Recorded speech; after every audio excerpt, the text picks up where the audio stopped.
Hi, I'm Becca Otis from Five Lines Pottery in Indianapolis, Indiana. And I'm Ryan Durbin from RD Ceramics, located in Southgate, Kentucky. And welcome to Wheel Talk.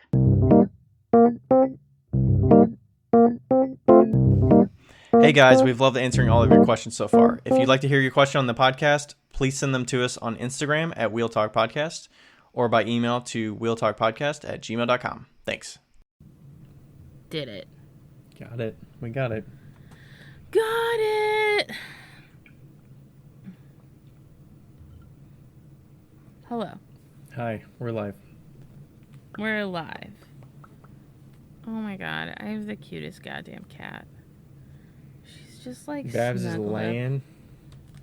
She's like half on a cardboard paper bag, which is her spot, and then half on a cutting board and half on a cushion. Well, she doesn't have three halves, and that's not how halves work, so I'm guessing you mean Okay. thirds?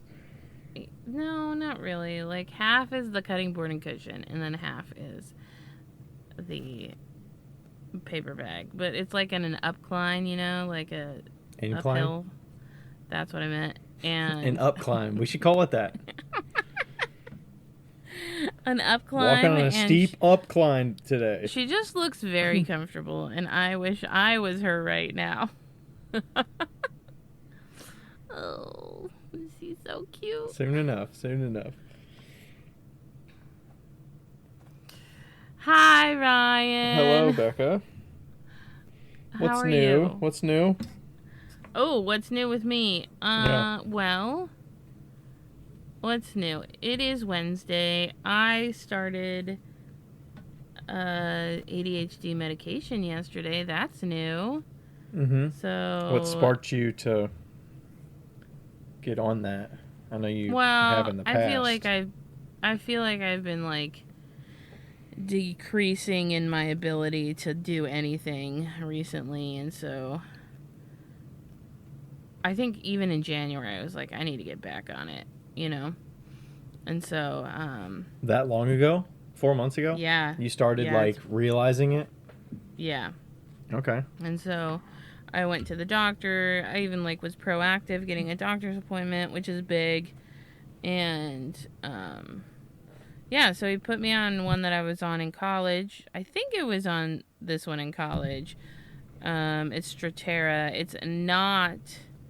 It does not have a stimulant in it. So Ritalin and the other one that I never remember they're like stimulants, and so they like make you awake. And Talking about like Adderall? Adderall, that's the one. Those are all stimulants, and so this one is not stimulants, and so it should take like a couple weeks to kind of like kick in. What do the stimulants do? You just don't like it, like overdoes it for you, or what? Well, the reason I'm on Strattera is because I don't have any active like diagnosis of ADHD, because I got diagnosed when I was 6. I do have the pediatrician's phone number. Do you have to actively get checked on like whether it's still a current diagnosis over time? I don't know if you have to actively get it checked, but like he would have to have it, and he doesn't have it in his system or anything like that, you know? So yeah, especially when you change doctors or move locations right. or whatever. And so so anyway, he was like, I can give you this one without having the actual like being diagnosed. Mm-hmm. So, and I was like, that's fine. I think it'll work. If I recall, this one was fine. Like it worked fine. And so yeah, the side effects are just like nausea at the beginning, and I haven't felt that bad, so okay, that's good. Is diagnosis for that just for I have no idea about this. Is diagnosis for that just talking with someone about behavioral things and symptoms and feelings? Yeah. Is it kind of like a mental discussion about what's going on versus like, because you can't get like a blood test that tells you?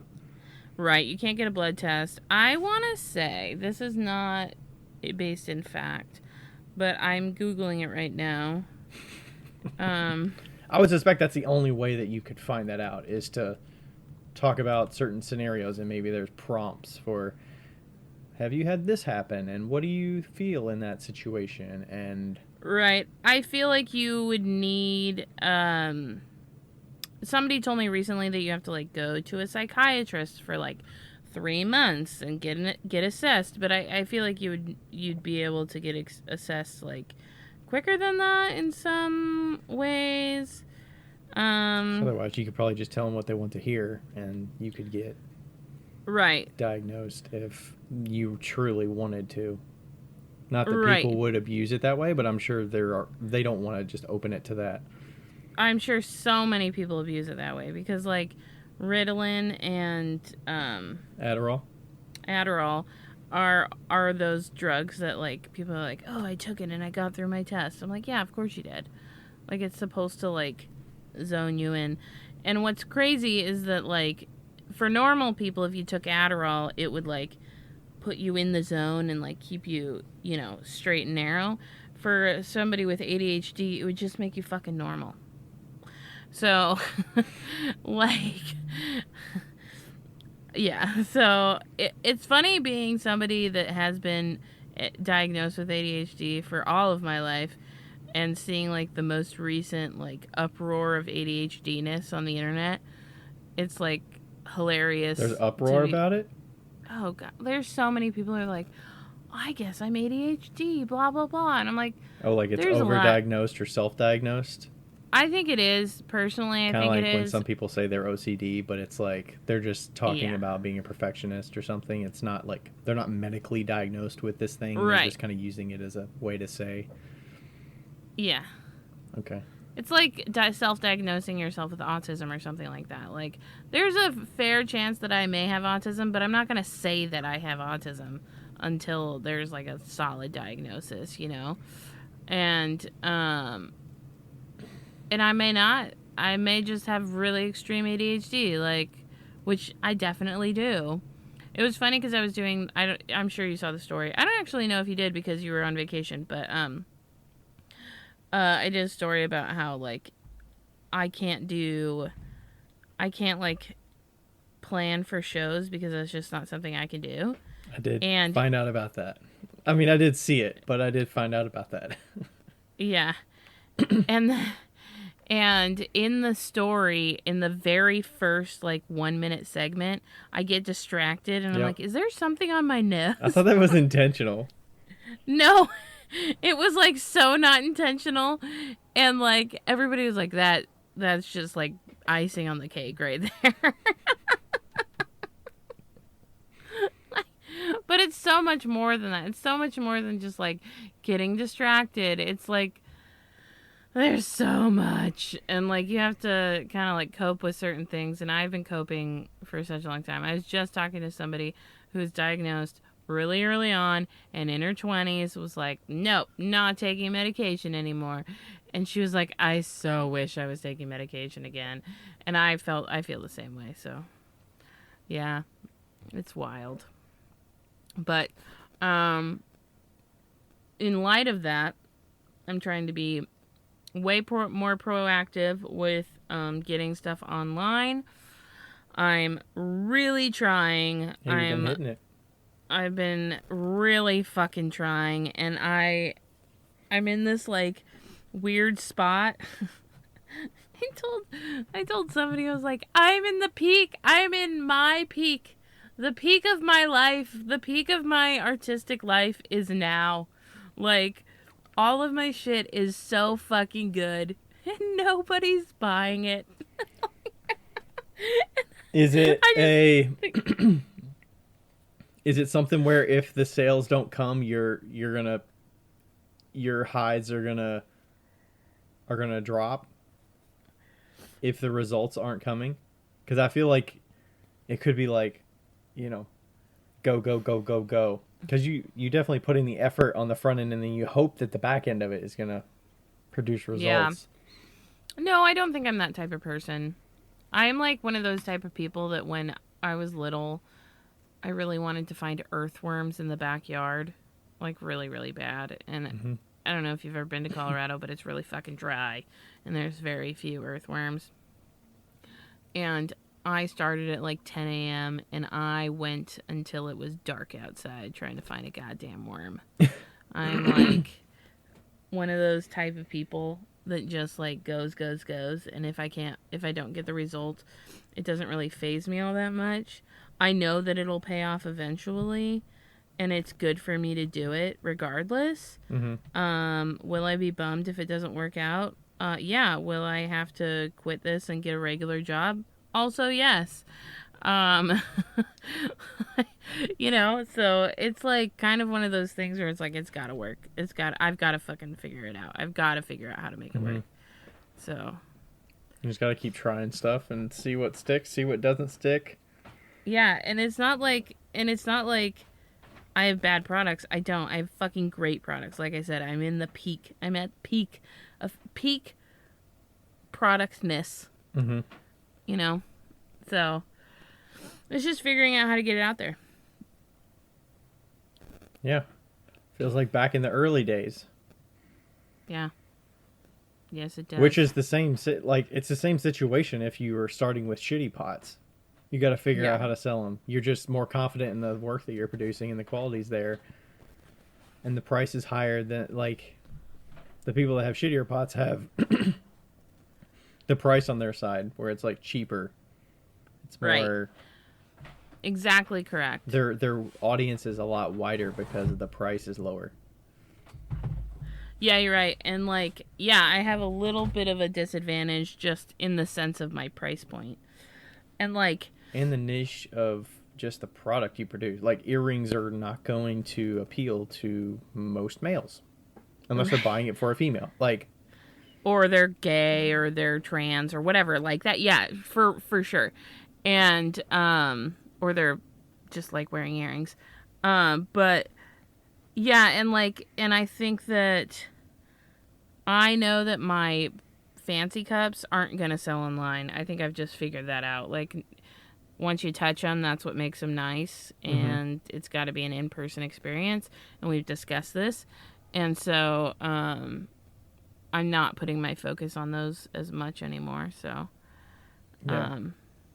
And I think I'm just, like, trying to hold on to the fancy cups because, like, even though I was telling Aletha this, like, even though I know that my future is not in pottery, it's in jewelry, I'm, like, subconsciously mourning that loss. Would you be happy getting a discount for those? What if you sold them wholesale? Or if you got them on consignment, like, would you be willing to still make them if they were going out the door at a cheaper price? I think so. I mean, that customer would so. still have to be confident that they could sell it. Yeah, but it feels like the only way I can sell those is at a discount, and then I feel like JCPenney's, and then I feel awful. And so, but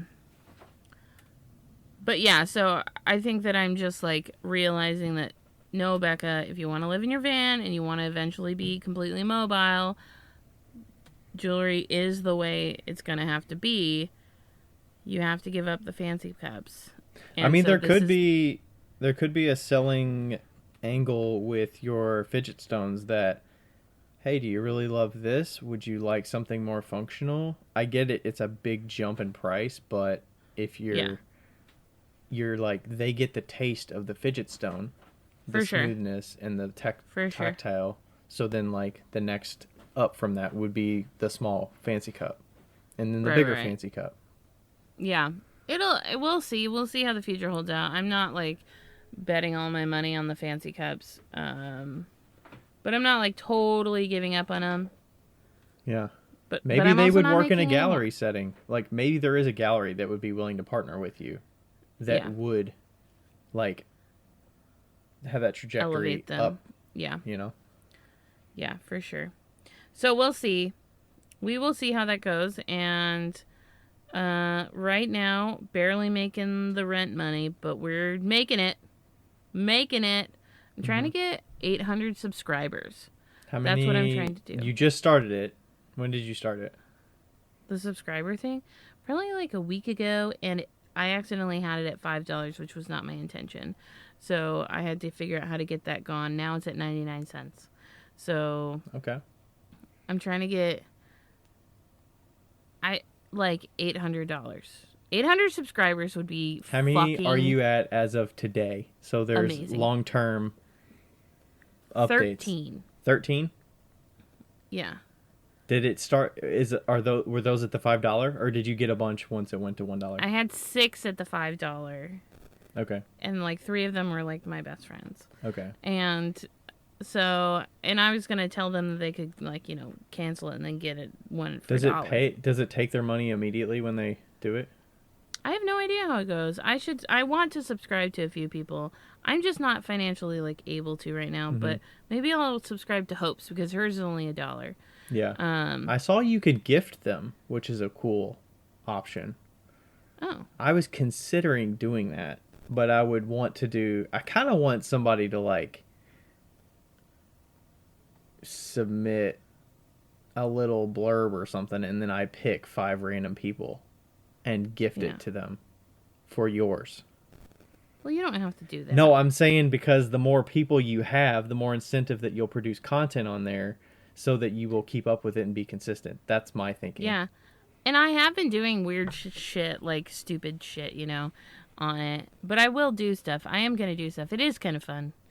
I think that I'll probably more like focus on van life stuff on the subscription instead of like teaching as much. So yeah. Did you tell your patrons to be like, hey, go over here and it's cool because I'm going to... Or would you ever shut down the Patreon and just be like, hey, go over here and support me? I've considered it. Like on my Patreon, it says at the very beginning, like, hey, I'm not... Like, you can look at the old stuff, but I'm not doing this anymore. So if you don't want to be here, that's fine. A lot of people have just kind of like stuck around and just supporting me. So I don't know. I've thought she's getting cuter in this. It's ridiculous. I've thought about it, but I haven't kind of like pulled the plug yet.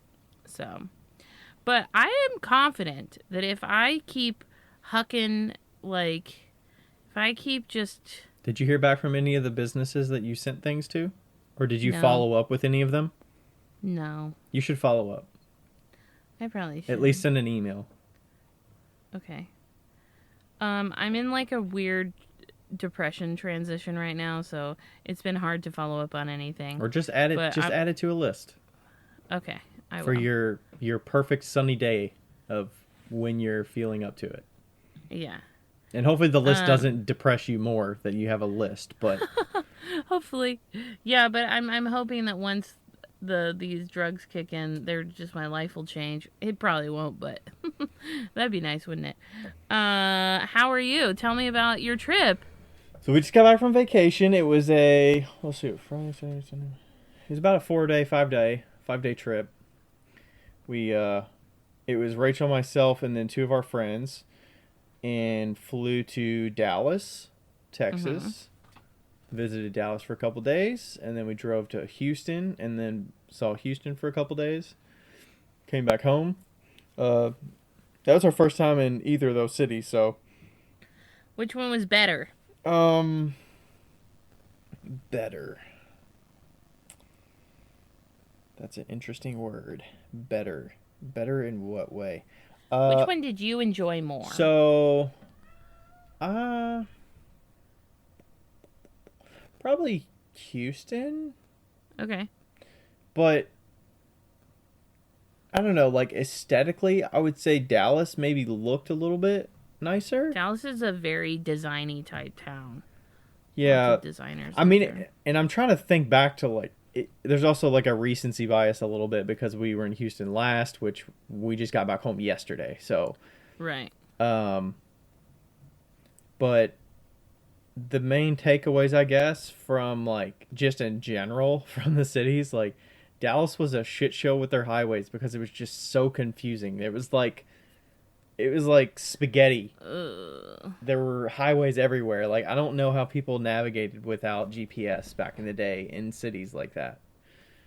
It was so confusing. We took wrong turns multiple times on highways because there's so many interchanges, and the GPS doesn't really give you the best information about like veer right, be in this second lane from the right. That's going to be this thing that matches what's on the sign, and sometimes that doesn't match up. So that was, and it just seemed confusing. You like, yeah, just the way to get, and maybe it was just because we were right there near downtown where we were doing things. But yeah, I mean, I liked both. And then the main reason for the trip was we went to go see a couple baseball stadiums. So we hadn't been to the Texas Rangers, which is actually in Arlington, Texas, about 20 minutes outside Dallas, 25 minutes outside Dallas, downtown Dallas. And then we went to the Houston Astros. If you're new to this channel, Ryan is on the trek to visit every baseball stadium in the country. Yes, every MLB stadium. I think we've probably got about 4 left, maybe. God, that's amazing. Out of, I think it's 30 or 32. I can't even remember. I think it's 30. But. Okay. Siri's trying to chime in here. So, yeah, knocked 2 off the list.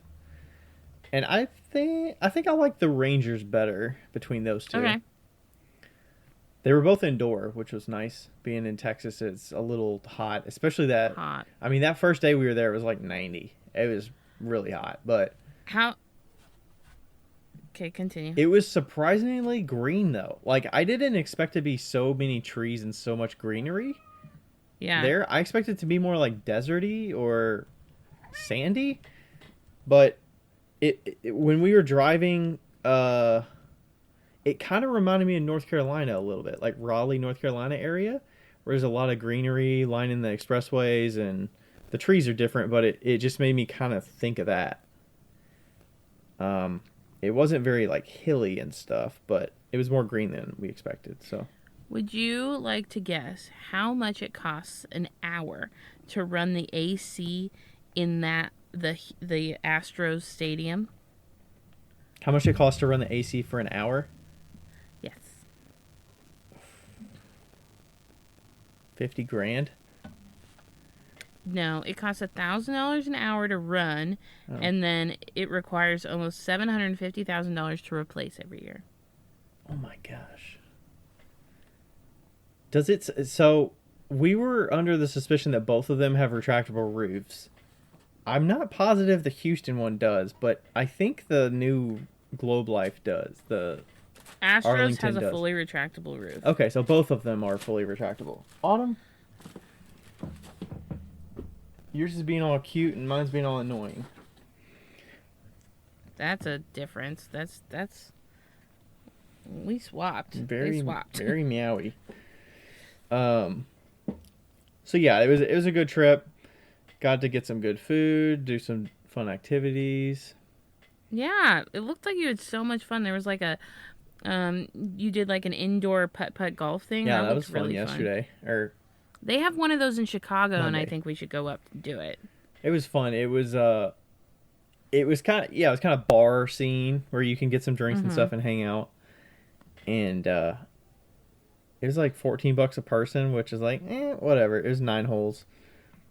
But it was interactive. It was good. And it's nice to travel with people that are okay to like also go back and just chill and relax and like rest for 3 or 4 hours or whatever.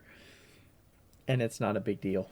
So that's nice to travel with similar minded, like, hey, we're not going to go, and we don't have to follow the plan to a T and have everything planned out beforehand, but we can kind of like communicate about what we want to do and then do the thing, or split up. Like one time we split up. Amanda and I went to the JFK 6th floor museum thing out in Dallas, the JFK assassination site thing. We went there, and then Rachel and Elizabeth went to the art museum. Yeah, that is nice. Like, I felt the same way when traveling with you guys.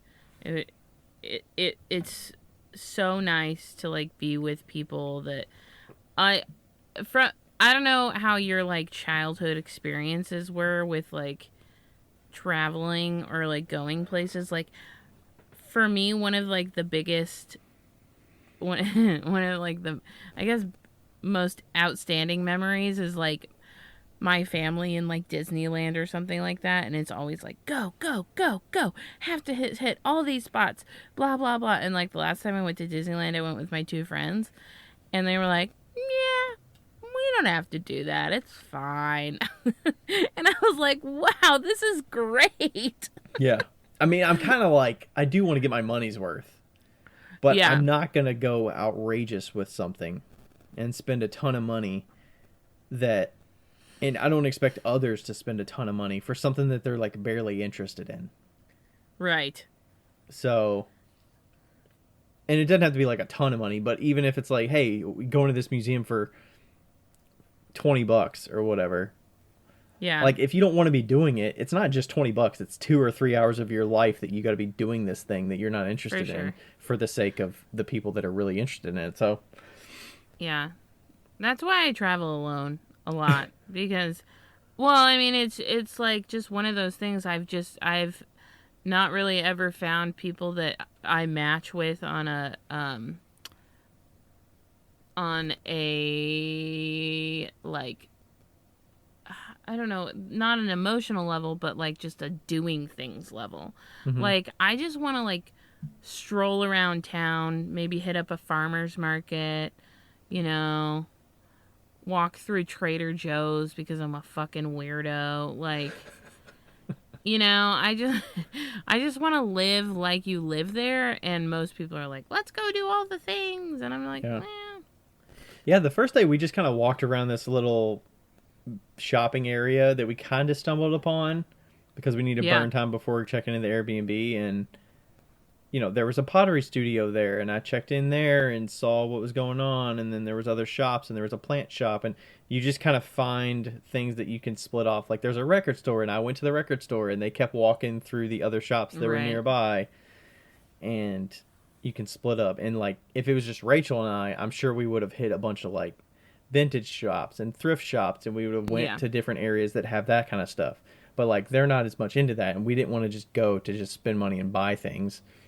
Yeah. So it's kind of like picking and choosing what you want to do. And like, everything was framed around like baseball games, and then figuring out what we do with the other time outside of that. And then just, what do you want for dinner and all that. Like, it was fine. So what other baseball stadiums do you need to go to? I need to go to Seattle. Okay. I need to go to the New York Mets. Okay. I need to go to the Atlanta Braves. Okay. And I think that might be all of them, actually. How did we not go to the Atlanta Braves when we were down there? Well, because we were just passing through there. And they probably didn't have a game that weekend, or they did, and we just didn't plan for it. Okay. Yeah, I'm just looking one more time. Globe Life. Kansas City, yeah. Houston. Yeah, I mean, the Texas one was the biggest, like, two that were close to each other that I could knock out at one time, so that was pretty nice. Yeah,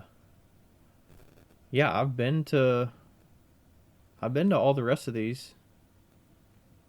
Yep. So the Seattle, it used to be Safeco Field, but now it's T-Mobile Stadium or some shit like that. It has a retractable roof as well because it rains. Not because it's cold. Yeah. But because it rains. T-Mobile Park is what it's called. Yeah. It looks like it has real grass, though, which is nice. It does. And so originally it was the Kingdom, and the Kingdom was fucking dope. And then they tore down the Kingdom and put up the Safeco Field. And then, because Safeco Insurance is in Seattle. And then T-Mobile bought it out. Right, yeah. Yeah. So yeah, just 3. Truist Park, but technically I have been to Atlanta, but since they built the newest one in 2017, I haven't been to that one. But I went to Turner Field back probably when I was 13 or something. Okay. Well, I would like to go to the Seattle one with you if it ever works out. Okay. Yeah, we definitely have to be flying there for some reason. Like, I'm guessing we'd fly there and venture and see some of Washington, Vancouver on the other side. I don't know. That's on the other side of Seattle, right? Up in Canada? Canada. Yeah. Well, there's two Vancouvers. There's Vancouver, Washington, and there's Vancouver, Canada. Vancouver, Washington is south by Portland, and Vancouver, Canada is north. Right. So, but it's probably like 4 hours away from Seattle, I would say, maybe 3. And then like Victoria Island is over there in Canada. Like doing a Canada trip is fun. Mm-hmm. I haven't been to that part of Canada. We've only been to like Toronto and did we go anywhere else? We'd like to go to Montreal, but Yeah. yeah, just 3 more on the list. Okay, I didn't count how many there were, but I think there's about 30 here. I didn't. We believe you. Yeah, so that's pretty good. Oh, look, it says they're going to build a new one in Las Vegas for the Las Vegas Athletics. Well, it says proposed, I guess. Technically, it's not official, set in stone yet, but 2020. Well, that's going to be an easy one to hit. 2027. Yeah, that'll be easy. We go through. Well, we go through there in January. It's not going to be baseball season in January for the ClayCon West, so we have to make a separate trip. That's a good point. Have you ever been to preseason? Yeah, I went in 2018 or 20. No, it wasn't that recent. I think it was probably 2016 or something like that. Okay. Yeah, it's been a while. We went to Arizona for that. Phoenix area. Phoenix, yeah. Because they have it in Phoenix and then they have it in like St. Pete, Florida, and some other cities in Florida. But if you're in Arizona... I really wanted to go to the Arizona one, but I've never been. Yeah, that's pretty good. I mean, it's intimate. It kind of feels like a AAA baseball stadium feel. It's not... Right. It's not the same as going to a major league ballpark. It's supposed to feel like that. Yeah. Yeah. And usually it's a bunch of Joe Schmoes playing, and maybe the stars will make an appearance at the beginning, and that's it. Yeah. But for sure. Did you submit anything for ClayCon West? We didn't really talk about it, but I submitted something for ClayCon West. Not yet. I need to. I think I want to do a business kind of thing, like maybe the bookkeeping thing, or like the Square side of organizing that, how I use that to organize and show me what's selling and what's not selling, and all, like maybe some of that, but I don't know how that would expand for an hour and a half. I know the bookkeeping I probably could expand for an hour and a half, but I don't know if that's gonna be useful for people to just watch me talk about shit like that. I don't know. I mean, I feel like most people would be like, "Oh, I didn't know that." What did you submit for? I submitted for a jewelry, doing a jewelry workshop. Oh. Nice. Yeah, I thought that, like, nobody's done that so far, so... And I mean, like, I don't know, they may reject me, they may not. I felt like it, but who knows? Yeah.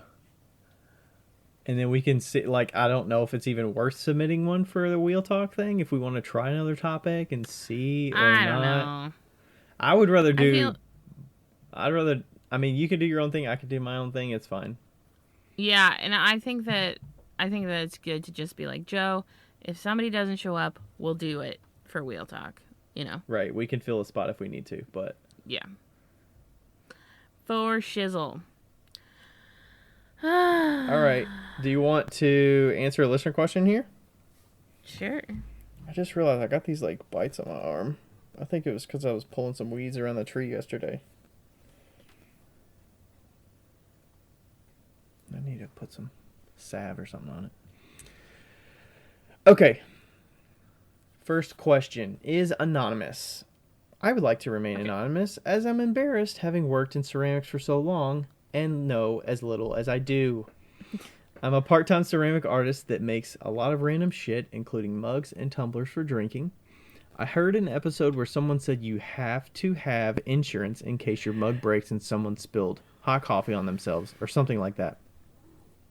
Do you guys have insurance for this?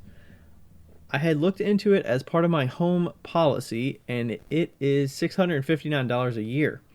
As I only make about $10,000 before expenses, I wonder if you would know of a lower cost option. That is from Anonymous. Anonymous. Yeah. So I don't know if we ever said you have to have insurance.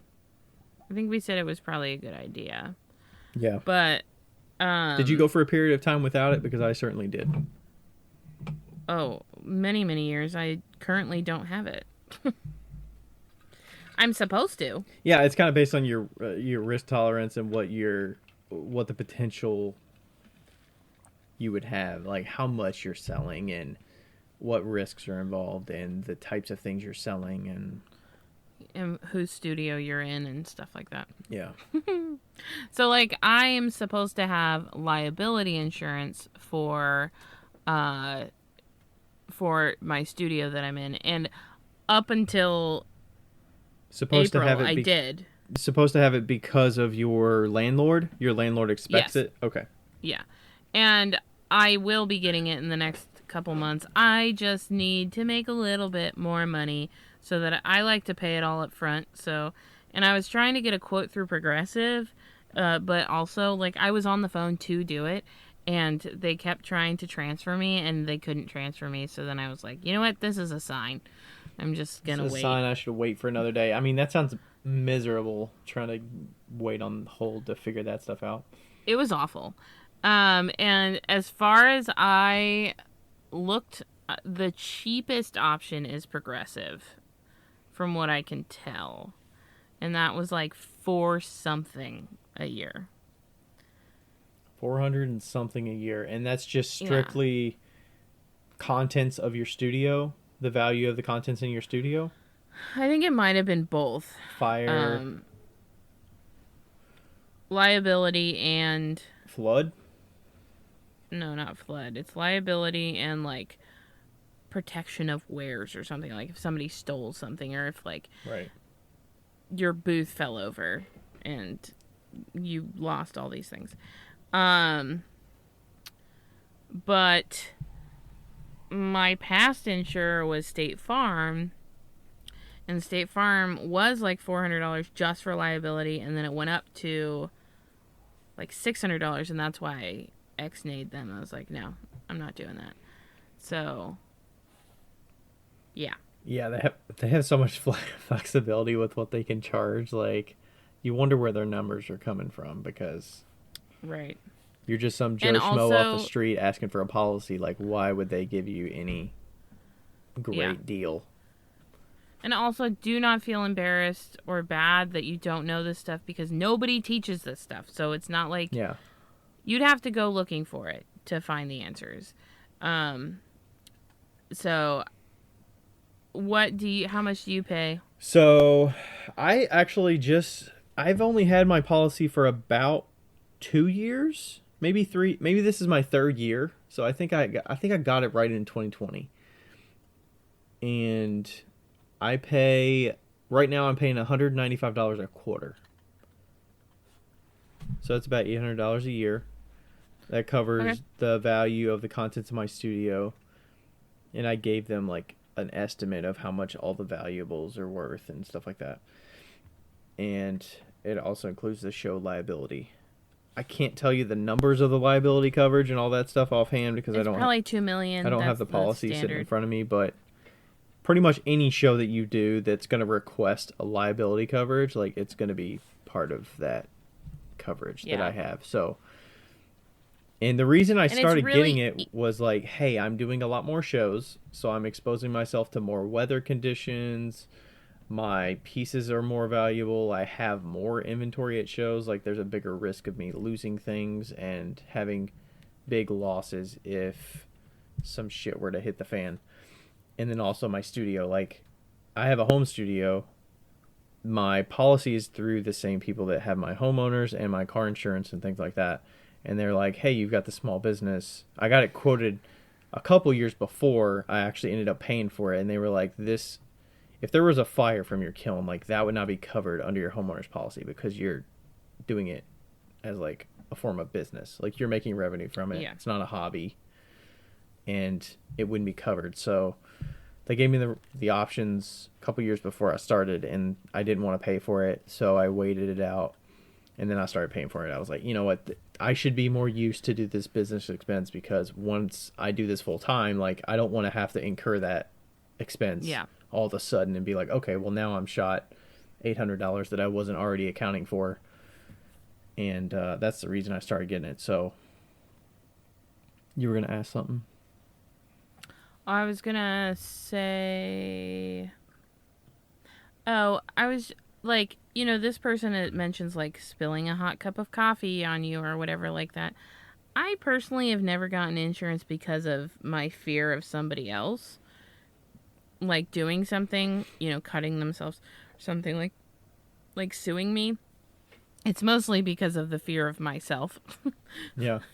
Like, well, you could something. have the fear that your booth neighbor doesn't have the right weights and stuff. Like, that could be fear of somebody else, right? Yeah, that could be fair. Your booth neighbor, for sure. But I mean, like, what I'm saying is like that my pottery conflicted. Yeah, you're gonna get sued because of something you made. Right. I've never like thought that somebody was gonna sue me, and so I think that if that's the only reason you're gonna get insurance, I would say that very few people get insurance. Like, I would say that very few people get sued. I mean, I don't know the stats, but yeah, that's probably based on your risk tolerance too. If you maybe you know somebody that got sued for something and you are like more worried about it, you know. Yeah. I'm the same way. Like, I'm not getting it because I think somebody's going to sue me. I'm getting it for my own peace of mind. Right. And like when I had a brick and mortar, definitely need insurance for a brick and mortar, because in that case, people are coming into your store, people are coming into your establishment. If you're teaching classes, that's when I would probably have it for sure, because people will sue you in that case. Yeah. All it needs is like a bucket of throwing water that gets spilled on the floor. Somebody slips and falls. Like, yeah. Boom. So I think that if it's just you, and like you have your kiln in a shed in the backyard, I probably wouldn't get it, because the amount of money that you're going to be spending in insurance versus the amount of money that it would cover if it was like a shed in the backyard sort of situation, and the probability of it going up in flames is a lot lower. But I'm also not like, don't take my advice. Like, you know, you have to decide for yourself. But if it was me, I probably wouldn't, just because I know that I'd be able to cover it, you know, and I'd be able to come back from that. If it was in the basement of my house, like you have it, yeah, I probably would. If it like, let's say it's in a detached garage and you're in this situation where it's $10,000 they're selling before expenses, and they own the property. It's in their garage. Like, would you still, if your studio's on your property, would you still consider it? And you're selling that much? If it was a detached garage, like actually detached, I probably wouldn't. Probably depends on the value of your home and all that stuff too, right? If you're in a $500,000 home and your garage is part of it and all that stuff, but like... Well, and it's also like, how good was your electrician? Like, is it a sketchy setup? Are you running that kiln on less power than you should be running it? Like, you know, like in my old house that was from 1925...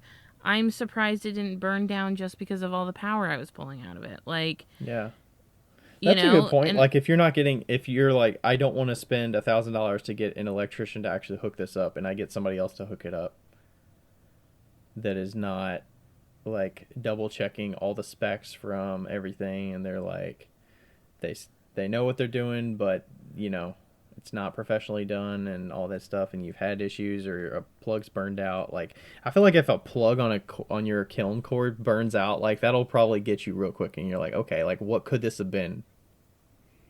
Oh yeah, that'll make you buy insurance so fucking fast.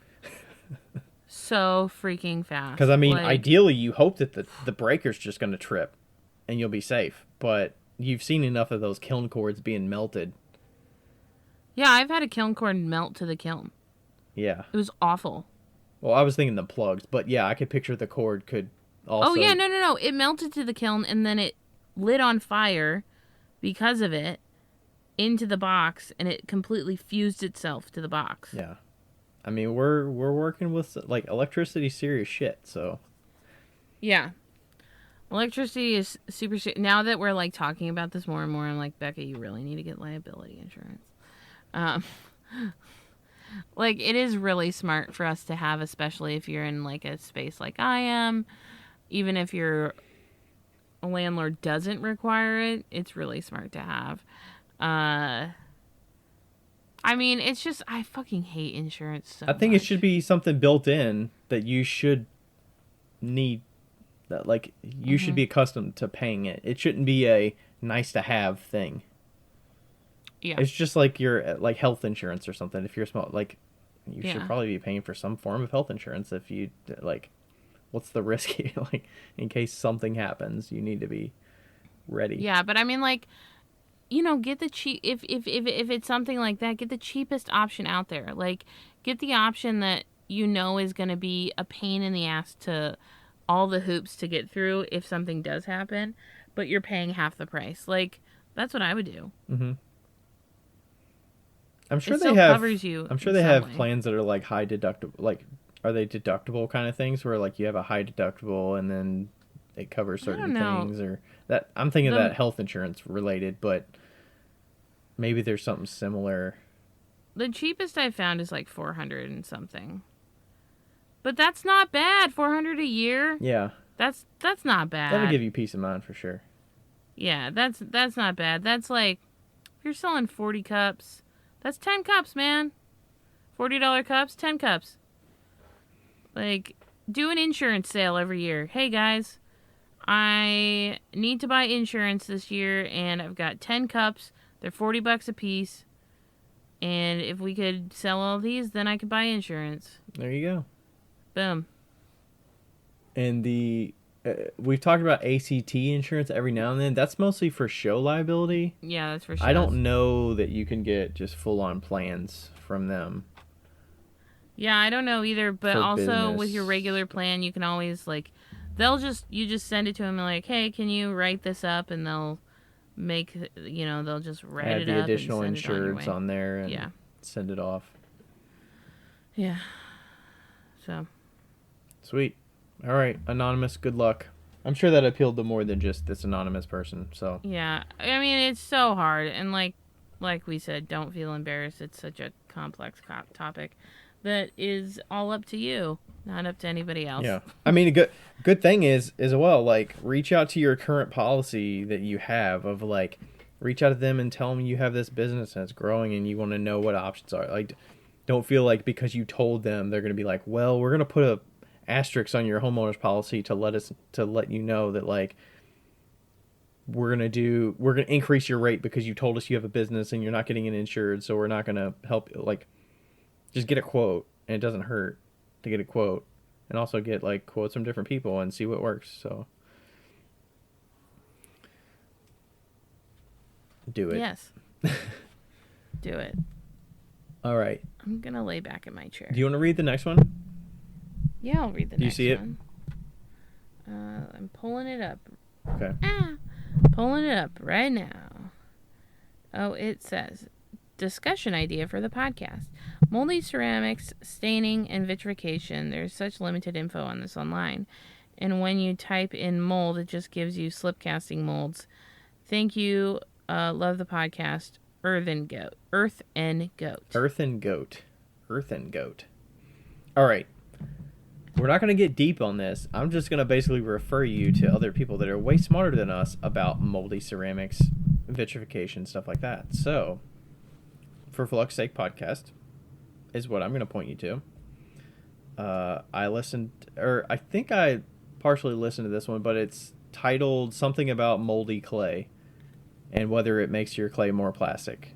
This is they don't have episode numbers, but it's from March 9th of 2022. And it says something about clay being more plastic, moldy clay being more plastic. I should have just wrote down the title. We're giving you homework instead of us answering. Because there's more knowledgeable people on this topic than we are. For sure. I'm all for this. It's called, Is My Moldy Bag of Clay Really More Plastic? So they're talking about mold growth and stuff like that. The only other mold growth thing is like certain clays will develop more mold. My white clay, for example, develops a lot of mold for my reclaim and things like that. I don't know what ingredients in it produces that. Maybe they talk about it on For Flux Sake. My speckled clay does not. Do you have clays that do more than others? My speckled clay gets way more mold. Actually, that's not true. My speckled clay does get mold, but when it's just in ball form. I don't notice it being super nasty moldy when it's being like in my slop bucket. Yeah. And maybe that's partially because of the smell. Like I can smell the white clay way more. Yeah. Yeah, I've definitely had white clay turn black. For sure. Yeah, you can look them up about the plasticity. I do tend to... I don't know, when you were in the studio and you had a bunch of reclaim, did you feel like it had some different properties to it when it was moldy versus... No. No? It just smells more. Yeah. It's awful. Yeah, so I mean, I generally when I am mixing up reclaim and stuff like that, like I will take some of that slop from my throwing bucket. If you know how I throw, I keep a slop bucket separate from my water bucket, and any of the scraps that I take off go into the slop bucket, and then I throw it into a 5-gallon bucket to reclaim.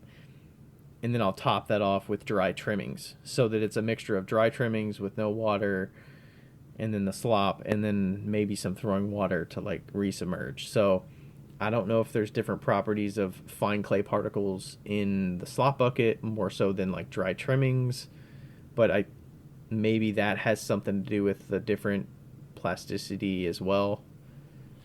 Yeah, I'm not too sure, but I've heard that the plasticity is mostly from how much water and how long it sits. And it's not like growing plasticity, it's more just like incorporating all the water and like melding together. You know? Like having it all wedged together evenly, kind of? Yeah, pretty much. Like Tim C will, if I remember correctly, he pugs out a bunch of clay. He doesn't de-air it or anything. He just pugs out a bunch of clay, sticks it in a bucket for 2 weeks so it like finds itself and like becomes one, and then he pugs it again. That sounds so philosophical. I'm gonna quarantine you in in your cell for 2 weeks until you find yourself, and then you're ready to be emerged into a beautiful pot. Like that's right. This is a soul-seeking experience. It's gonna find itself. Yep.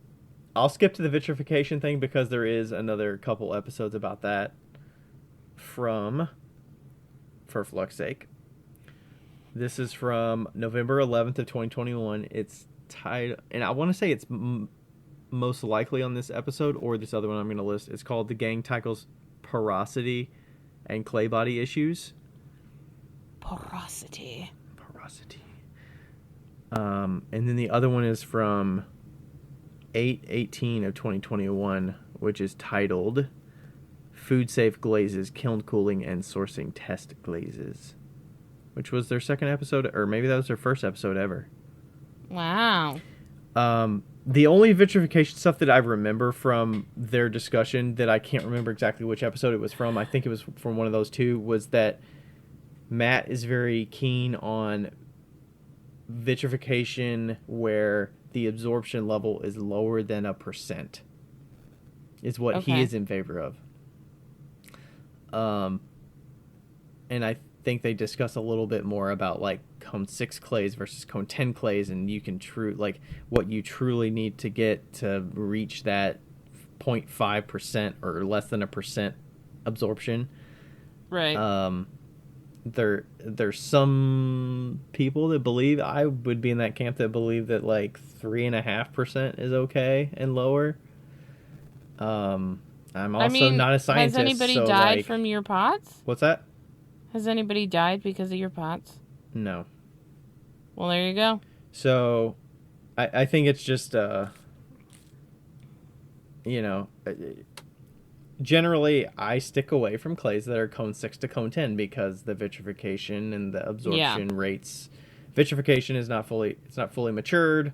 The clay's not fully matured at cone 6, and that's what I fire to. So we've said it multiple times, but if you're firing at cone 6 to cone 10 clay and you're firing to cone 6, you're most likely not using it in the best way for it to be sold as functional wear, because you will have issues down the road of like glazes that don't fit, and then you have water absorbing into the pot, and then you have tea leaking out onto your tabletop or whatever. Tisk, tisk, tisk. Or I've had customers that brought back mugs that have like dark bottoms on white clay. Ooh. So it's like, what is that? What's going on here? It's most likely the clay's not vitrified. It's mold. Like, yeah. So that's kind of what I would say. I don't know. Do you have a line on the vitrification numbers? I mean, no, I don't, because I feel, I don't know. I mean, I just don't know. I'm just gonna sell my pots, and like I feel like 1%'s great. I think that Kentucky Mudworks is about 1%. Yeah. I haven't tested it in a while, but... Yeah, I haven't done it in a while. It's one of those things, you get the clay, I mean, maybe I should retest it because they changed their clay body formula. Yeah. Recently. And in the last probably 6 months or so. And I should probably try it again to see. But, you're pretty good if you're firing a cone 6 and the range of that clay is 5 to 7. Like, you're sitting pretty. I feel like there's so many people out there that are firing clay that are in the 3% tile situation, and their pieces have lasted years and years and years and years and years, and it's fine, Like, it also depends on how you use it, how often you're using it. Like, are you dishwashing it? Yeah. Are you microwaving it? Like, if somebody just drinks something out of it and then they hand wash it and put it back in their like, is it really getting used to the level that... Right. Like, the vitrification is going to help with longevity as well as just, like, quality of the piece long term. Besides, like, functional longevity. Like, it'll look more like when you got it out of the kiln, I guess, if it's more fire to maturity. For sure. So, do you have anything about staining in here?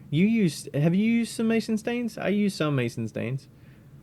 I think that they were talking about staining in coffee staining. Are they? I thought they were talking about stains like moldy ceramics, no, I think it's... staining, and vitrification.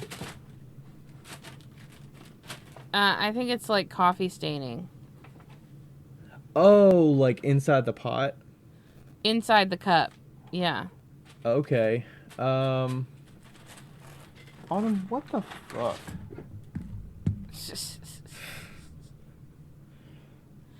I don't know if there's an issue with staining. I mean, well, I guess. I mean, like, I sell wine glasses, and the wine doesn't stain the inside white, like the white red, It's like, I think if the clay and the glaze fit well together, it won't stain as much. I think that eventually it will stain. I mean, right? I think it depends on the liquid you're putting in it. Like, I mean, one way I've gotten stains out, I think you taught me this, to do the hot liquid with baking soda and just let it sit, and then you scrub it after 15 minutes or 30 minutes, and you'll get the stain out. Even if there's like crazing and stuff like that, there's some staining. Right. And if a customer comes back to me and they have staining issues, like, sometimes I'll just feel really nice and just give them a replacement. Most of the time I'll do that. If they're willing to, like, reach back out, like, just as a sign of good customer service, I'll do that. Yeah, that's just a wild concept to me, because, like, naturally I feel like, matte glazes are going to stain more than shiny glazes because they're matte and they don't resist as much, because they're matte. And so, I mean, like, that's why you would probably never want to put, like, a matte glaze as a liner glaze. But people still do sometimes. And, yeah, I don't know. That's why you should just make all your interiors black. Or, I was about to say that, like, also you can consider using darker colors on the inside that are, like, pretty solid, pretty trusting, glossy glazes. Like, floating blue is a good one for me that is, like, very reliable. Good old reliable. And, yeah. Yeah, so, like, I go with that. For sure. 100%. Yeah. All right. That's the questions. That's the questions. Do you know what I did today? I forgot to tell you what I did today. What? I guess I have kind of like a new gig at the Harrison Center, which is one of the... It's like an art center. It's called Art Mix, and they work with mentally disabled adults who, like, make a bunch of pottery and stuff, and then they sell it, and that money goes back into the program, and it's just like a program for these guys to actually have work and, like, do stuff. And they just got a brand new L&L kiln, and they have an older L&L kiln. You see how I transitioned there so nicely? And yeah, that was really good. And so the older L&L kiln, their kiln tech, or the person that was working on the kilns, didn't do it right. And so it, like, something got messed up, and it got fused, and they had to buy all these new things. And so I came in and I repositioned the elements, like, just made them in the right way, and, like, put everything in its place, and then essentially rewired the kiln, and we put an element in the bottom, and yeah, and I haven't heard back. I should text her and see if we did, fired it fast to see if it worked. And so yeah, that's like my new gig. I'm their new, like, kiln tech person. Really? Okay. Yeah, but it was nice to work on a brand new L&L, like a newer than the last one that I had worked on, because the last one was from 1997, and it was a hot mess express on the inside, but the newer ones are very similar to the old ones in the way that you do the elements. It's wild that, like, they found the system that works really well, and they just kept with it, Yeah. And I really like that system where you're moving the elements around, like, the bolt, and then just putting washers on, and that's your electrical current. I really like that system, instead of, like, having to put the pins, like, and the crimping and the cutting. Yeah, like the crimping, like, oh my god, crimping wires. The crimping elements is so hard. It's like just even cutting these elements for the L&L was just, I could barely do it. I was waiting to, like, lose an eye when you cut. I mean, you still got to cut the things, but it's like... I know. I had somebody help me, and she's like, I just feel like it's going to hit me in the eye. And I was like, well, close your eyes. Just close your eyes. Put some glasses on. I mean, I still had glasses on, but it's like... Yeah, and so... and they're, like, beefy fucking elements, because these are the big 10 cubic foot kilns. Oh, okay. So, I was going to ask what type of kiln it was, or how big it was. Yeah, so they're larger. But it was nice to work on the new ones, because they have, like, a full ceramic, like, brick almost that the elements come out of. I snapped one of them in half. Ew. That was fun. It was not my fault, though. It was not my fault. Wasn't your fault? Why? No. So one of the screws that came out of the ceramic plate, they're supposed to be loose, right? And then you just bolt them on so that they don't move. And you put, like, a nut next to it so it doesn't move. And I tightened one, and then it fucking snapped the screw. Oh, God. I don't know how. And then when I was trying to get the screw out, it was like stuck inside of the ceramic piece. So I had to like use a hammer to like chisel it out. And when I was using the hammer, it snapped it in half. Oh, gosh. So I do not know if this was the right way to do it, but I just put some E6000 on that sucker, taped it together, and then came back the next day, and it worked fine. So nice. We will see if we have failure in that regard. But it was cool to see how like the newer ones are kind of like set up and how they're working. I will say that I don't ever want to put elements in the bottom of a 10 cubic foot kiln ever again, because the kiln is taller than I am, and you lose all of the blood in your head.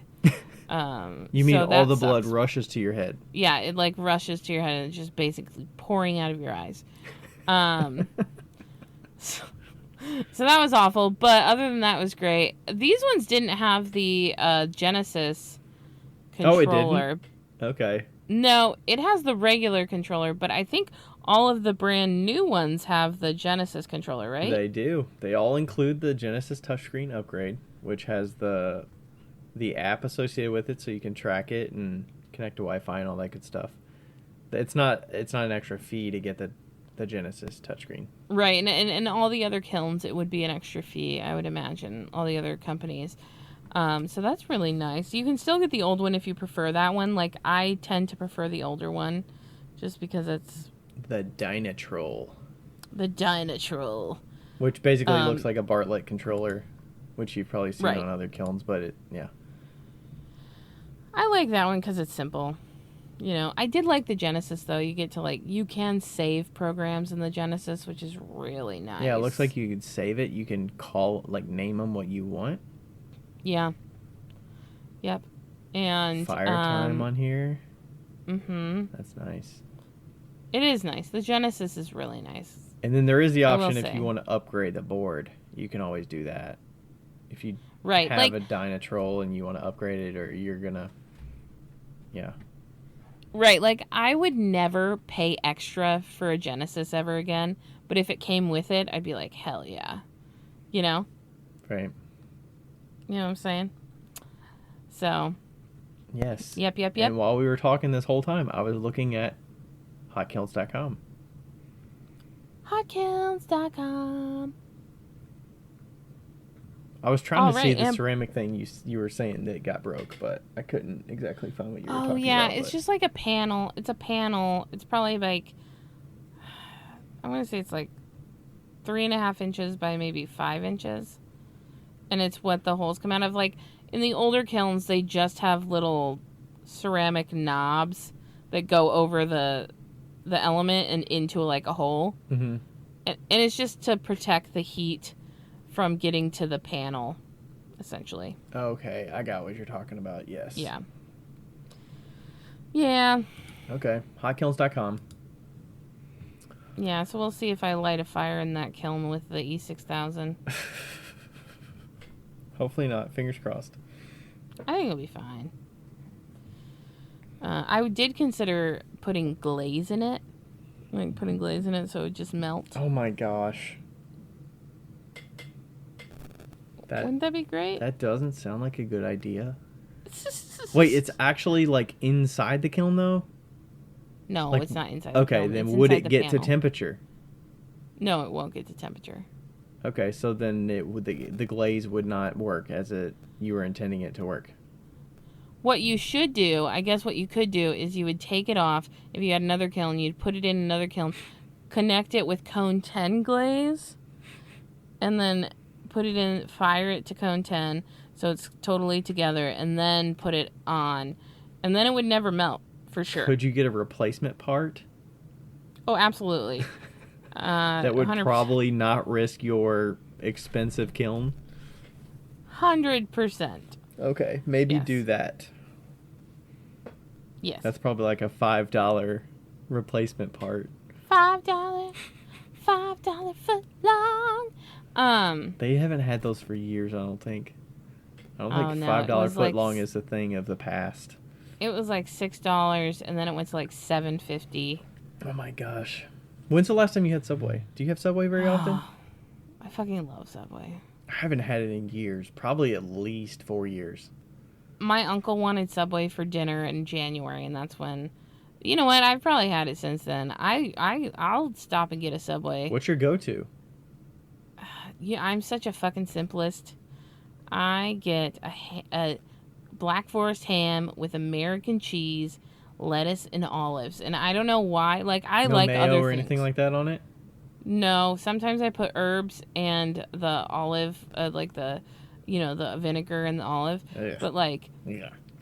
I used to get, like, an Italian BMT with all the things and, like, toast it and everything. And I don't know why. I think it just reminds me of my childhood.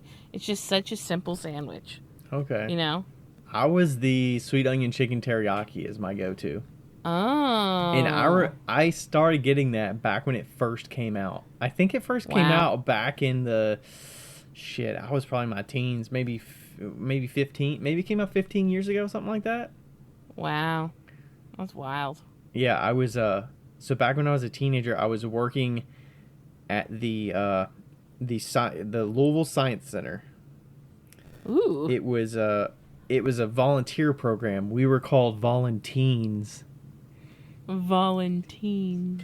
It was a volunteer program. You did it over the summer, and it was just a way for you to learn get some experience under your belt, as well as like stick to a schedule. You would go in there. I think it was 1 day a week. We'd go in there. Okay. And you'd volunteer for a whole day.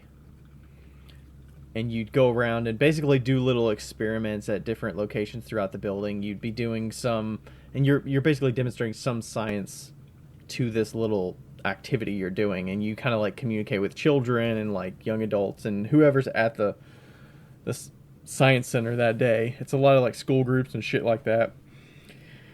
And you're basically just teaching them little science experiments. And that's how I like doing the little shrinky dinks. Oh, you fucking love shrinky dinks. Yeah, so that was fun. I did that for I think I did that for 4 years. I did it all throughout I think it was throughout all of high school, or maybe it was like 7th, 8th grade, and then freshman, sophomore kind of thing. And it was pretty good. It gave me some good experience, and then I ended up being like a day leader or whatever, where like there were a couple people that were like the most experienced teams that would lead that day of the week. So I did that for I think a year, maybe 2 years. So that was interesting. You get to watch IMAX films sometimes. Oh, you get to like your work that day was like working the IMAX, which is just basically sitting in the back doing nothing.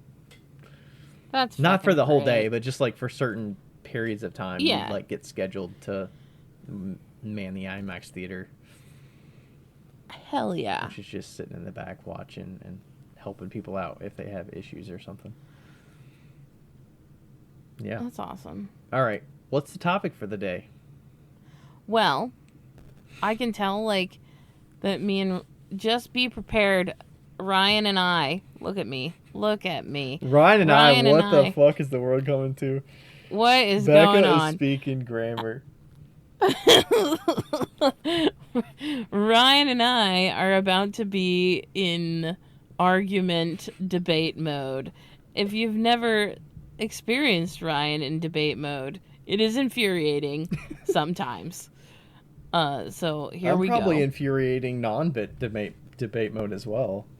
I don't think so. I heard that a little bit a couple episodes ago where I was being very analytical about the pricing for the shipping, non-shipping, and you were getting irritated.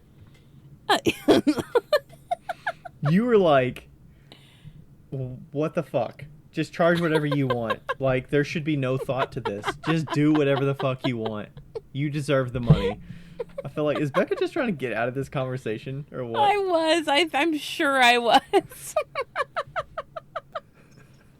Oh. Anyway.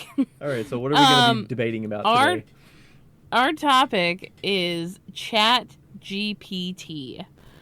And for the old, well, maybe not old, but the unelectronical type people like I am, who just found out about this a week ago, Ryan, would you like to explain what ChatGTP is? Oh gosh. All right, I was just gonna read To the best off of your of abilities. the OpenAI.com, which is the, I guess, owner or who runs ChatGPT right now. All right, we've trained a model called ChatGPT, which interacts in a conversational way. The dialogue format makes it possible for ChatGPT to answer follow-up questions, admit its mistakes, challenge incorrect premises, and reject inappropriate requests. So it's basically like a language model tool that you can interact with, and there's AI behind it that is meant to answer your questions that you ask it. Right.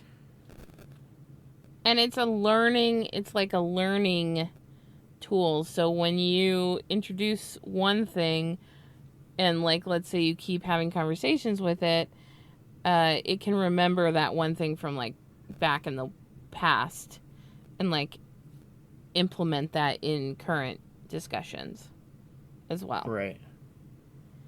Yes. So it's basically like prompt. You put a prompt in there to it. It responds.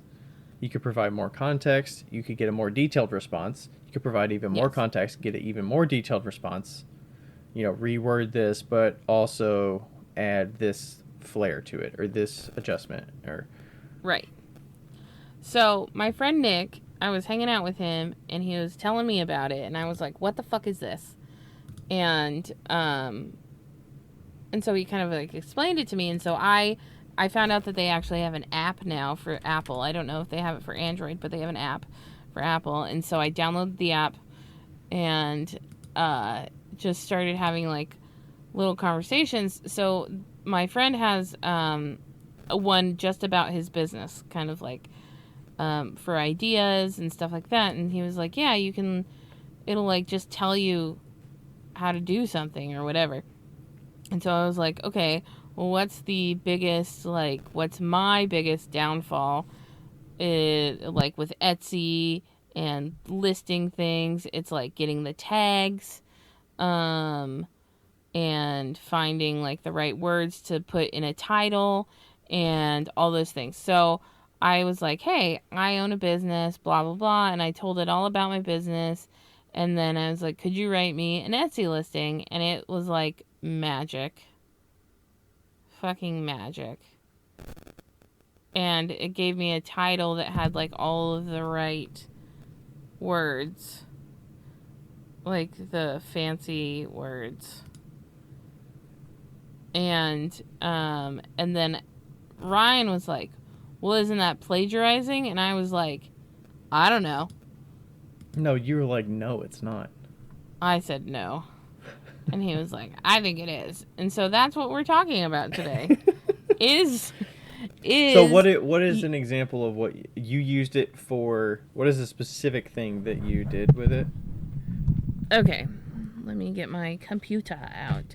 So I used it for Etsy. Let me get to my Etsy and get to a listing. Listings. I actually want to try this live too because I'm...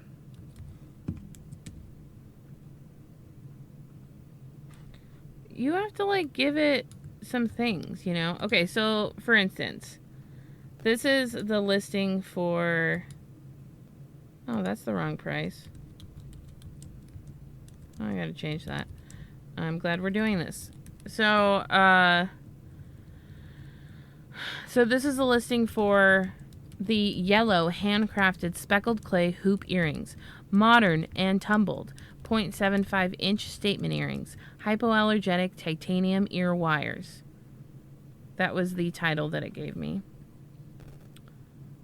And then it said, and then the description, I was like, could you make me a description, please?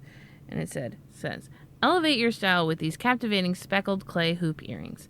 Handcrafted with love and attention to detail, each earring features a hoop made from speckled stoneware clay, creating a unique and organic texture. The hoops are then carefully dipped in vibrant and mesmerizing underglaze colors, adding a pop of artistic flair to your look. Measuring at 0.75 inches, these statement earrings are the perfect blend of modern simplicity and eye-catching elegance. The smooth and tactile surface is achieved through a meticulous tumbling process, ensuring a soft and comfortable feel against your skin. These hoop earrings are not only stylish but also hypoallergenic. They are thoughtfully designed with titanium ear wires, making them suitable for those with sensitive ears or metal allergies. Now you can enjoy fashionable accessories without any worries. With their lightweight design, these hypoallergenic hoop earrings are perfect for everyday wear and special occasions. They effortlessly complement any outfit, adding a touch of contemporary, sophisticated style. Sophistication to your spot. Wow, this is very long. Each pair of earrings is handmade with care, making them truly one of a kind. The variation in speckles and glaze patterns ensure that no two pairs are identical, making your earrings a unique expression of your individuality. Upgrade your jewelry collection with these stunning speckled clay hoop earrings. Embrace the combination of artistic craftsmanship, modern design, tactile beauty, and hypoallergenic comfort. Add them to your cart now and enjoy the perfect blend of style and peace of mind. So much fluff that Becca would never come up with from her own brain 100% in a million true. years. 150% true. I would literally say, these are made out of clay. They're this big. They're very soft. Shipping's going to take about a week.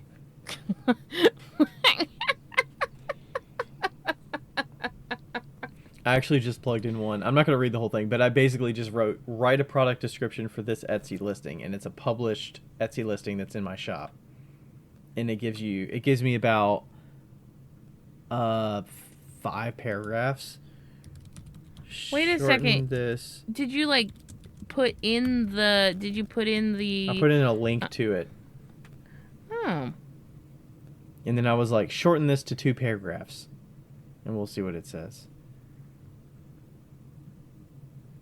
And then you could be like, shorten this to 3 sentences. Okay, I'll read a 3-sentence one. Speckled ceramic shot glass. It's one of my bestsellers, whatever.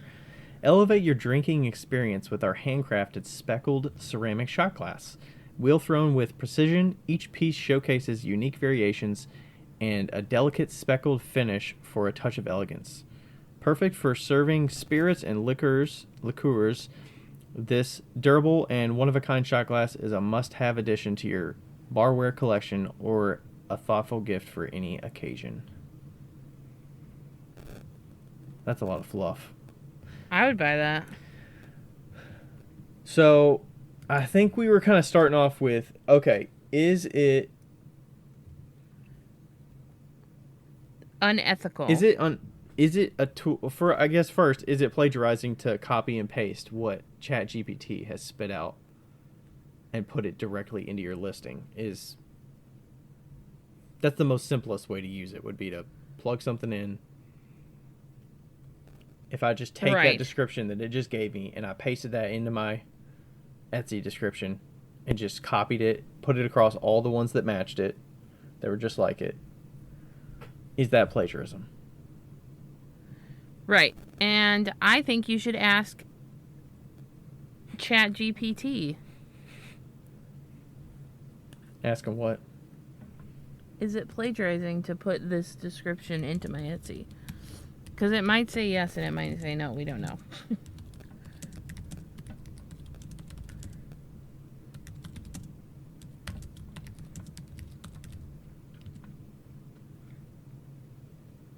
Is it plagiarism to copy and paste this into my Etsy listing? It says, I am an AI language model and I cannot provide legal advice. However, it is generally considered best practice to write original content for your Etsy listing rather than copying and pasting from another source, even if it's modified. Creating unique and personalized descriptions can help showcase the authenticity and value of your product. If you need assistance, I can help you generate original content tailored to your specific product. So basically, you could just keep asking follow-up questions to like further tailor what you're requesting. But in so the it end, literally if you're said, just copying and pasting, in that it says you shouldn't copy and paste, but if you need help figuring something out that's tailored to you, I can provide that with you. It literally just said if you need you shouldn't do assistance, it, but also I'll do it for you.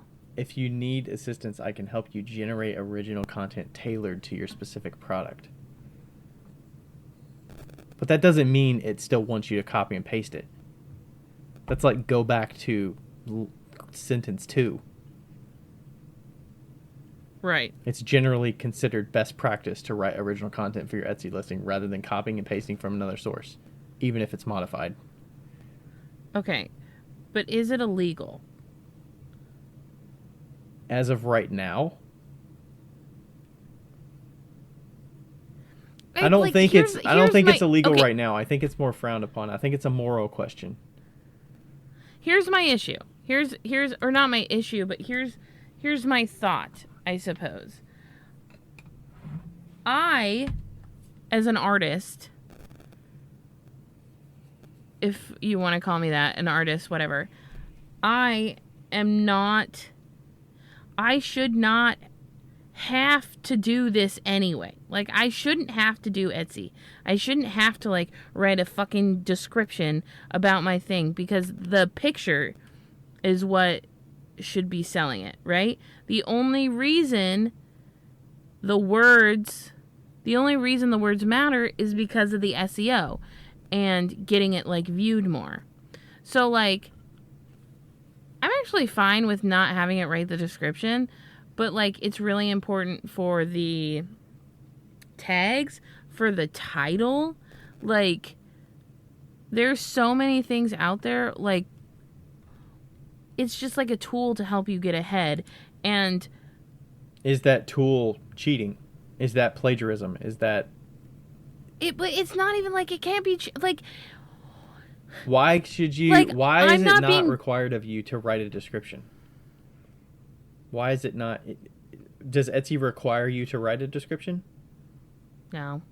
Okay, then if this thing didn't even exist, you would still have to write something. I still write a stupid description. So you're trying to use the tool to give you better visibility. Yeah, but they're not going to buy it because of my description. They're going to buy it because of the But they wouldn't have found picture. The thing without your description that is targeting keywords and all this stuff, right? There's a potential that people could not have found you without your description that you didn't write. Yeah, exactly. That's why you should be using this. But what I'm saying is could be seen as not your doing. Like, that's not coming directly from you because you copied and pasted from the tool. If I like gave it to a friend and he did it, is that different? Like, Andrew's done that for me. I would feel like it would at least be a little bit more acceptable to do that because it came from somebody's brain, not something that pulled from many different sources and just spit it out to you with literally 30 seconds of work on your side. I don't know. I did more than 30 seconds of work. I've fucking been working on this shit. I'm, like, inputting all of my information in to this thing. I'm like, hey, this is what I do. I'm using this. I'm doing this. This is the clay. Blah, blah, blah. Into writing one listing? Yeah, like, I've been talking to this chat GPT thingy for, like, a week. Okay. How much time would it have taken you to do those listings on your own if you didn't have if you weren't talking to Chat GPT? Oh, they'd never happen. If you had to sit down and do it on your own, so the only way you're doing it is because it's fun to interact with Chat GPT because it's basically doing all the hard thinking for you, right? Well, it's not fun, but it's just like, I just like don't understand why we can't like use these fucking tools to make our life easier. You can use it. Nobody's stopping you from using it. We're talking about, is it plagiarism first, and then is it questionable, or is it a moral question? What could there be down the road? Like, could there be systems that would block you being able to save that in the future? We're still early on. Like, I wouldn't put it past Etsy putting AI checks that validate that your content is actually yours. Or does Etsy have a way that you could pay them a subscription to use a chat GPT interface to help you write descriptions, and it's just a way for them to make money while they leverage a service like that, where Becca would pay $5 a month to help her with generating content? Or do you pay it directly to chat GTP and say, like, I'm paying you so I can use all of this stuff scotch-free? That could be. I mean, right now it's free, but at some point it will. Like, I would, if it came down to that, I would fucking pay somebody. I would pay the fucking company however much money, like, if it was $5 a month. I think I would feel, I think it would be more acceptable if the entity you're paying is familiar, it knows that you're using it. Like, it feels like you're kind of pulling a fast one on Etsy a little bit. And also, I don't know, if Etsy's offering the service, then I feel like it's a little more like there's an understanding that, like, we have sellers using this and we encourage them to use it for a fee, versus you paying some other service. Like, you could pay somebody to go do your photographs, and that's a service you're paying for, and then they give you the photographs, right? And then you can use them. You have the rights to use them. Yeah, so, like, what's the difference between paying somebody for photograph? Like, let's not, like, let's imagine that let's say it's a $5 a month subscription to ChatGTP, okay? What's the difference between paying somebody to do photos for you and putting them up onto Etsy, as opposed to paying ChatGTP to write you a... Whatever. GPT. To write you a listing and you paying for that? Like, there's no difference. One's a fucking computer and one's a person, but there's no difference. What's the chance of somebody else having the exact same thing if a person wrote it versus the chat AI writing it? I think there's more of a chance of somebody, like, especially if I was like, write me a description for this listing. Like, I'll bet you if I gave it to Patty with 2 eyes and told her to write me a fucking description, she could get pretty damn close. She's really good at writing. But I would trust that it would be more unique from one person's brain than typing it into a chat language model. Yeah, but ethically it doesn't. And somebody ethically, else it's not different. What? But, like, as far as ethics are concerned, it's the same. You're paying an entity or you're paying a person.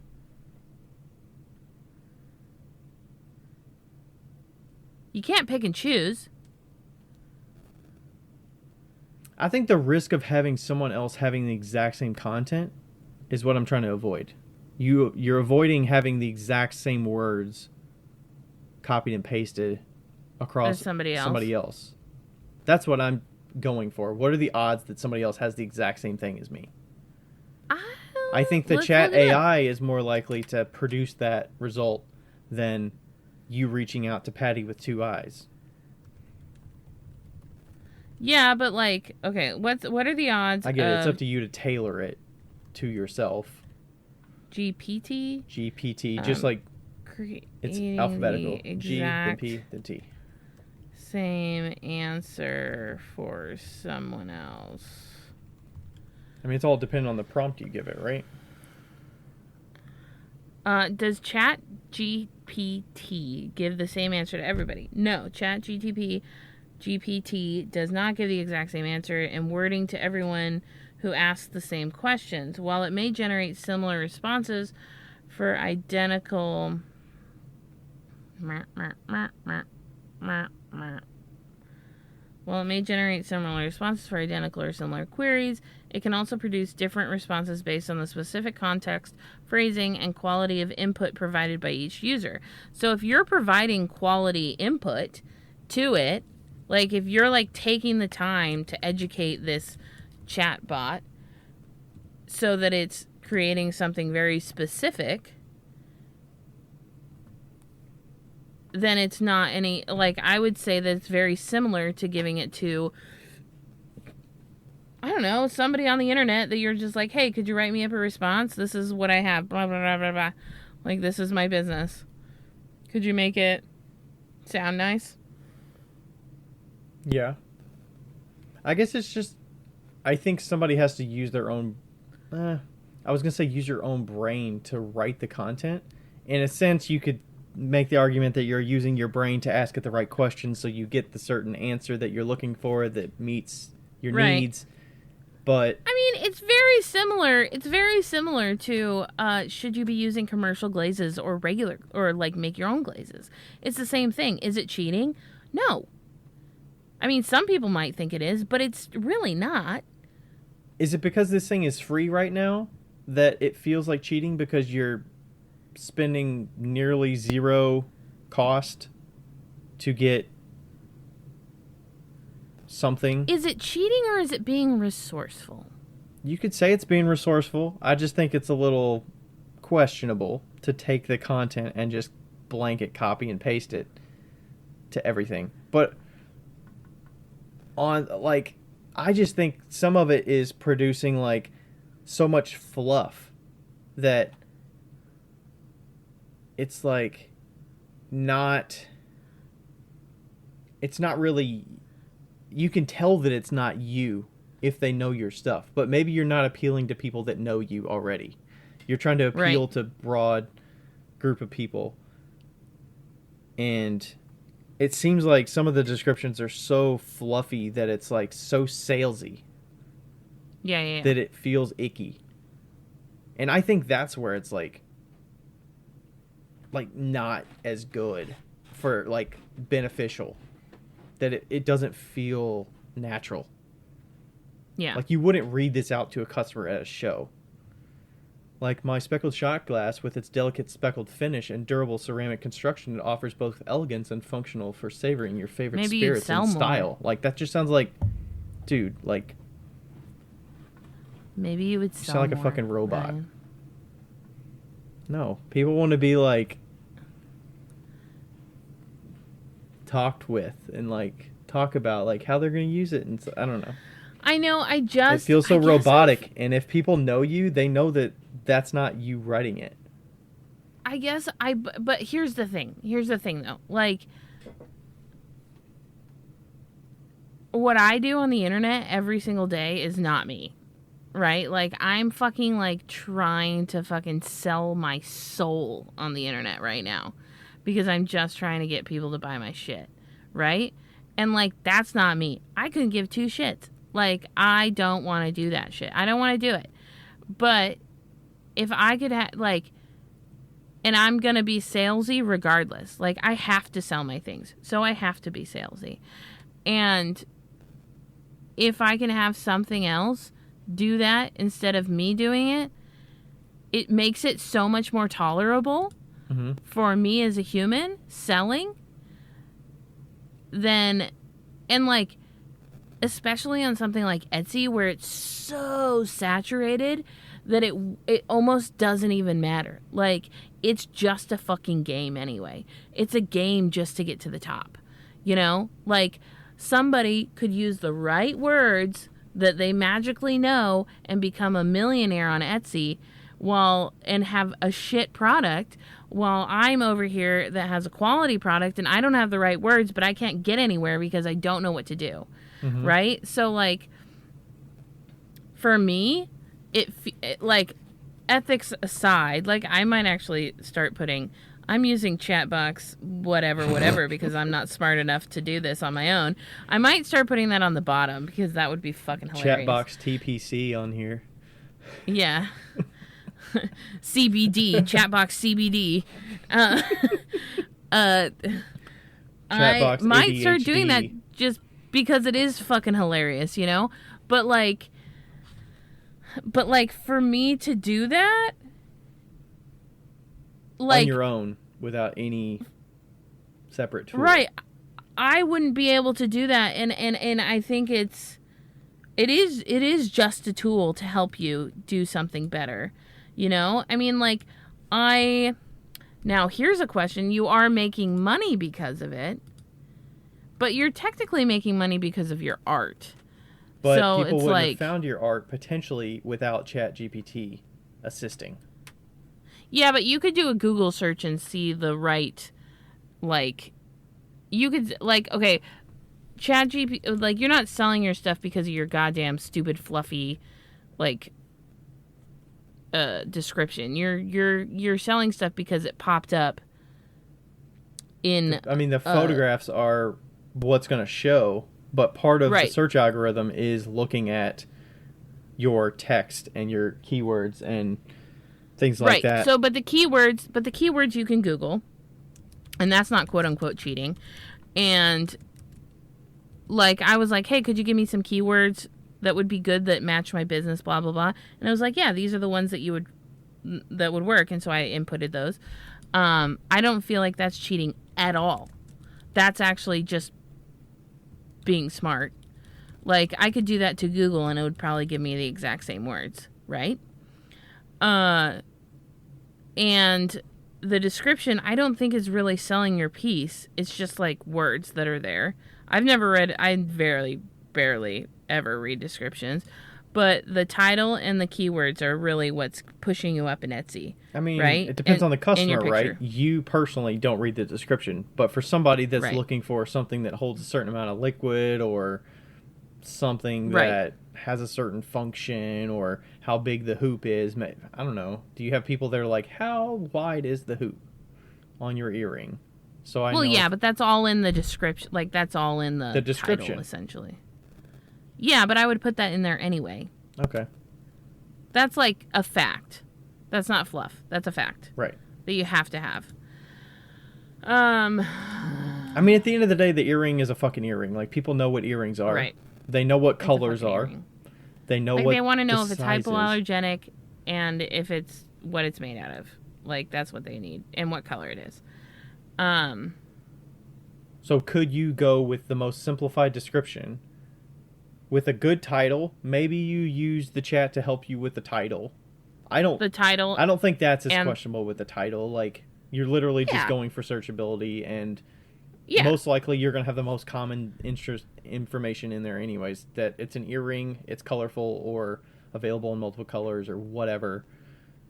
And then the keywords. The keywords are going to also help you, which you can Google or you can use the chat to help you with understanding keywords. Like, and people can't even see the keywords as a customer. So that's where I don't think, though, like the title, little like, what, maybe, I don't know. But you can assume once we get to a point, like, a lot of people are going to be using it. So you're going to be fighting the same thing that a lot of people are already going to be using as well. Right, unless you are really putting in the time to say, like, this is my business, this is what we stand for, this is the product, this is what it looks like, this is what it's made out of. Like, you're putting in that time to, like, get those specific keywords. And that's where the getting searchable and finding new customers is not, like, ChatGPT could help you find new customers, but it doesn't necessarily mean you're going to resell to the same customers. Or right, for sure. Like, that's on you to figure out how to optimize and how to give people incentives to come back to you. Right. So for you, the kicker is more the description, not the other things. Yeah. Or like an artist statement is a good example. Like, I think that should come from you. I don't think you should just be copying and pasting that. That's fair. Because it's you. Like, you're explaining how you do what you do. I don't think that should be copy and pasteable. That should come from your brain. Even if you feel like you're limited on how good you can explain yourself. Like, you should be able to explain yourself in a way that if somebody were to ask you, what kind of work do you produce? You should be able to talk about it. You can't be like, oh, well, I don't have my artist statement written that I can remember what I wrote. Like, Yeah. because you didn't actually write it. I don't know.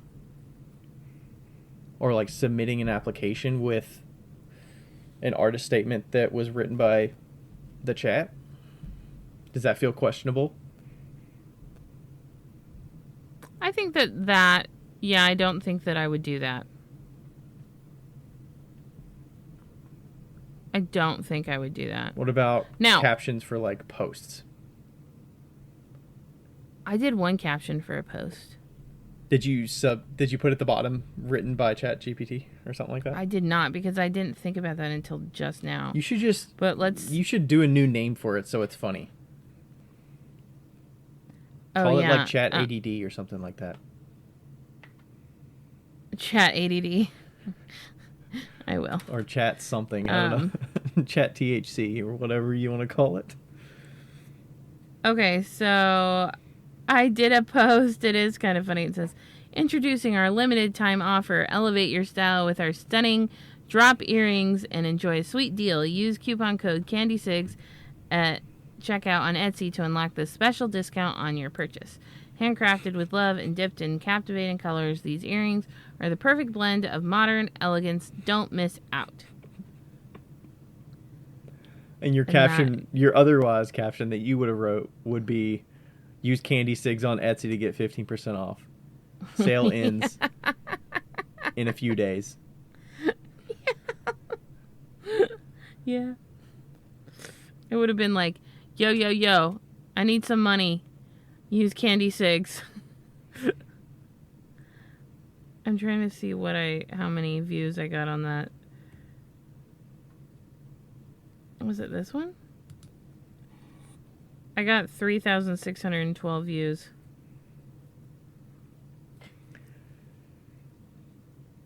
But it was also like an ASMR kind of thing. Some of the content I just see is adding more noise to our world that we don't need. That is getting away from the essence of like what you're trying to show. Like, no, I get that, but like, and it seems you also inauthentic. Like, people know that you're not speaking in that way, or like if they know you, maybe. True. Like, is it? But I don't feel like I have to be authentic on Etsy. I'm faking it on Etsy 100% anyway. But it's about the product anyways, right? As long as you're right, it's about the product. It's not about the words. And that's the main draw.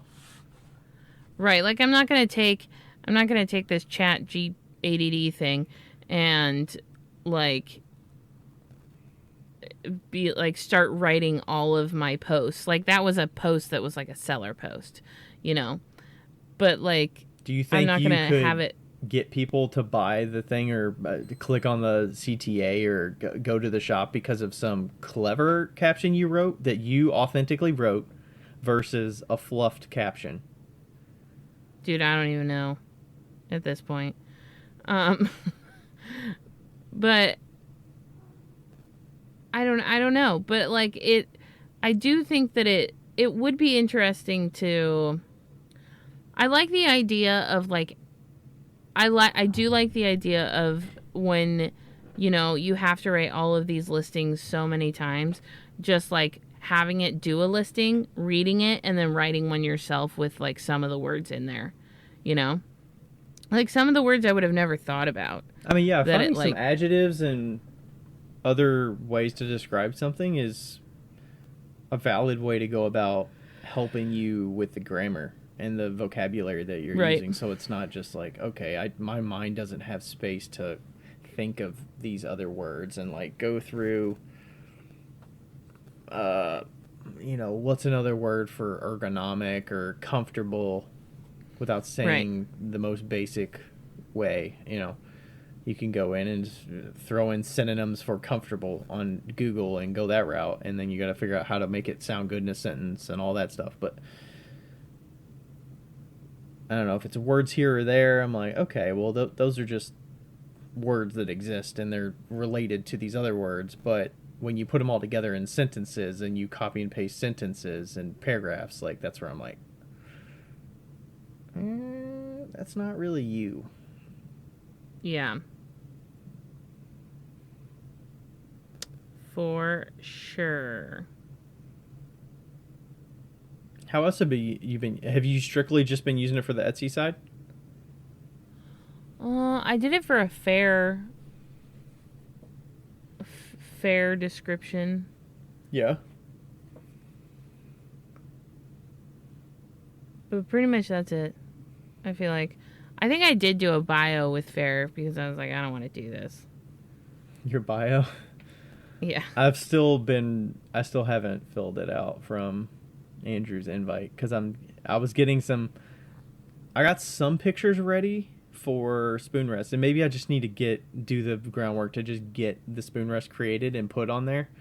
I still need to edit the photos, but I did a little photo session, but I need to get them. Did you see I did a wholesale page on my website too? Oh, nice. I didn't see that. It's like just a landing page that has all my information about wholesale, all the different options that I offer, and I've got to plug in photos of. That's a fucking mess of trying to like, okay, what are all the photos I need to show the different forms, and then what color options I offer in those forms. Like, there's so many. That's a lot. And I'm like, I would like... Remember, you don't have to show all of them. Remember that. So just show examples and then give descriptions of like, these are the color options, but you can't necessarily see them in these photos? No, just tone it down to like your most popular color options. Yeah, that's kind of what I did. But I've got the speckle clay and the... I don't know. I got the speckle clay and the white clay. So it's like 6 of each. Yeah. But that still seems like a lot. Yeah. I think this was a good discussion because I think that I will go back and change a few things. Where do you... I'm not going to change the titles. I like the fucking titles. They're great. I do think it's good to try with the title. Like, I'm curious to see what the title options would be. I don't know. I've been reluctant to use it. Like I said, I used it once for like 5 or 10 minutes a couple weeks ago. And it was work related. I have a coworker that suggested it, and I was like, you know, I don't know how to use this new tool and how to set this thing up. And he was like, you could just plug it into Chat GPT and it'll spit out the answer for you and tell you steps of how to go about doing this. But it's like, you're coding something, you're setting systems up, you're running build jobs, and like there's some intricacies here, and I'm like, how do you just plug this thing in and it's going to give you the answer? I don't believe that that's all that's involved. I don't know, and usually there's so many things that are interconnected that you can't just plug your entire system into this thing and just be like, I'm trying to do XYZ, give me the answer. And it'll just give you the answer and understand the full context of everything going on. But something as straightforward as like, give me a description for this link where it's got access to every piece of HTML content on the page, all the text and whatever, all the metadata about that item. And I don't know if it analyzes photos or anything like that, but yeah, I don't think it does. I mean, I don't know. Where do you think it goes? Like, what would be the future of it if people start using it more? Or where's the next step of like what you see it being used for? Oh, I don't know.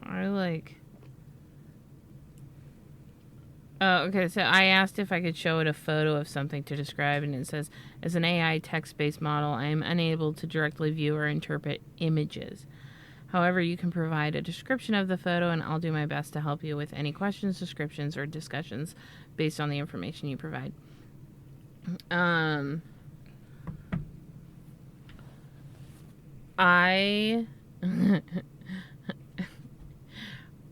Oh, sorry, I was just thinking of something. I have a friend that I was telling her about this, and she's like, oh, yeah, they're potters. And I'm not going to say their name, but she's like, my husband uses it all the time. She's like, it's so annoying just to hear him, like, well, she didn't say it was annoying. He just has, like, so many, like, glaze ideas in his head, so instead of talking to her, he just talks to Chat GPT and, like, tells him all the glaze ideas that he has. So do you have to follow up with questions, kind of, or is it No. going to discuss things with, like? I think it'll discuss things with you. Huh. People are gonna have full-on relationships with this motherfucker. Like, Jeez. I think that in the future, well, I mean, I don't know what it looks like. It's interesting because I was actually talking to Josh, Rachel's Josh, about that because I showed him a picture of something, or I posted a picture and he's like, "That's wild," and I was like, "Yeah, it's AI," and he's like, "That's so crazy that AI made that." You know, it was like a couch or something like that. I don't know. And oh no, it was a bathtub, and it was a glass bathtub. And I was like, it's amazing that it's coming up with these things, because then people could put it into play, you know? Like, and then would that be plagiarizing if they just make a physical manifestation of an image that is generated from AI? I don't know. Which is kind of like, I think Katie Marks had some post about this where she was describing something and then art gets generated in an image format that shows a three-dimensional object that relates to her work, and there's characteristics of her work, and then if she were to produce the item that was visually generated, but it was like adjacent to or close to it, like, is that a gray area? Is that a more black and white, hey, this is copying? Or is it, you know, is somebody who like can't Like, sketch? who is the legal owner of that image? Because no single human came up with that image. It was a computer program that came up with that image off of essentially mathematics. But it had to source it from other imagery. True, but you can source anything from other imagery and it wouldn't be plagiarizing. So, because nothing is original, right? So, like, if somebody recreated something that was AI, like, let's say this glass bathtub, if somebody actually made the exact same glass bathtub, who would be there to say, hey, I made that? Like, that's my property. No one, because it's just a computer program that came up with that property. You're saying there's no entity that owns the computer program that spit that stuff out? There are systems that own that computer program that you interfaced with. But they've created the computer program to think like a sentient being, so it's like... So you're saying nobody's being harmed by it, so it's fine to take it? That is not what I said at all. That is That's what it sounds like. 150%. It sounds like there's no one person that it can directly go back to. Well, yeah, what I'm saying is, I'm not saying this is good. I'm just talking, okay? So what I'm saying is... I shouldn't have said like that statement. That was a very straw man statement. What I'm saying is, like, this computer program is learning, right? So it's learning every time it's doing something new, okay? So that means that the original... Or is it just taking pieces from what it already has in its database and sifting through it and piecing it together in a puzzle in a way that is being served to you from existing pieces of their database that, when put together in a certain way, generates this thing? I think that's more likely of what it is. I don't know that it's thinking up new... Well, maybe you can consider that new content based on the input that you're giving it. The output is... No, okay, it says AI systems work by combining large sets of data with intelligent iterative processing algorithms to learn the patterns and features. So it is learning. It's developing. It's like it will never, because if it was just collecting data, it would never grow. It would never get better. It has to learn in some way. So if it's learning, then that means that it can't go back to the original person that designed it, because somewhere in the middle of the the internet interwebs, that's who owns this picture, right? Because it's like let's say Bob invented AI. Okay, so Bob invents AI, and AI is learning as each day it's getting better and better and better, because it's gathering into it's gathering all this technology and information. I mean, it's right? getting more data and more data every day, because there's endless amounts of information being added to the internet every day that it can parse from. And that's how we learn as well. We gather data. So it's learning. So at some point, AI is its own entity, and it's not Bob's anymore. Because Bob... Where did that color come from? Because Bob... could have, his first iteration of it is not the last iteration, right? But is it learning on its own, or is Bob using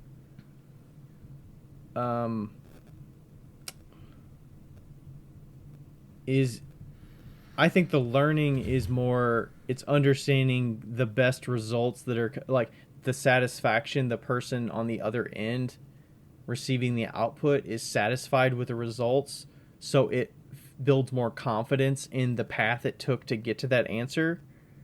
And I think that's where it's learning, is it's learning the best way to give the most accurate results, I think, is what it's learning.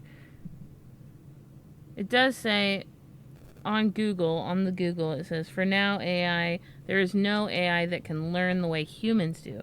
That is, with just a few examples, AI needs to be trained on mountains of data to understand any topic. We still don't have algorithms capable of transferring their understanding of one domain to another. So, okay. So, but anyway, back to the original point. If the AI produces a picture of this bathtub and somebody creates the bathtub that is exactly the same, who owns the rights to that bathtub? I think that's still up for debate. I don't know that there's an answer right now. Do you think there is a more rightful owner? I have no idea. It was literally just if it's a 50-50 stance, would you think it's 51% more the AI that owns it? I think it would be 51% more the other person that owns it, because they actually did it. AI just made a picture, and the person actually made the thing. So, they made the schematic, and what the if person made the thing. Reproduced the thing and they sold the thing? Or what if they just made the one and they sold it to somebody? They're like, I can custom make that, and I can put it in your home. Okay. And they sold it. Does that muddy the waters a bit? I have no idea. I don't know. I think that when you're making money off of something, I think that does muddy it a bit, where it's like... Well, what if a painter paints this beautiful chair, but they have no concept of woodworking? They can't do woodworking. And then a woodworker makes that chair that's in the painting. They make the chair that's in the painting? So they reproduce all the pieces to make that chair. They make the chair. The two-dimensional item becomes a three-dimensional item. Is the woodworker who's made this chair, do they have to give money to the painter for the design of the chair? I think the exclusivity and how unique the item is, or how many are in existence, factors into it. How common is a chair? How common is a glass bathtub? No, but it's like a very specific thing. It's like a specific design. So like it's like your blueprints to your house. Right? Like the architect designed your house. Do they whoever made those blueprints would own it, I would suspect, unless somebody paid for the rights or the building rights, right? The blueprints. So is that how we like view AI in the future? Do we pay it for its blueprints, just like we were talking about? Do we pay a monthly subscription?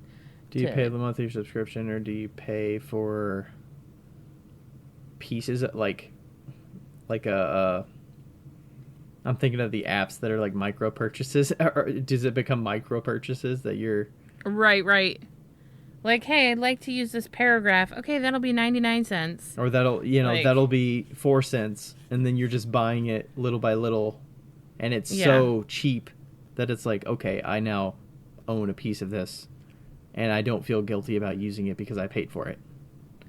Right. And it's so stupid cheap that people are going to pay for it.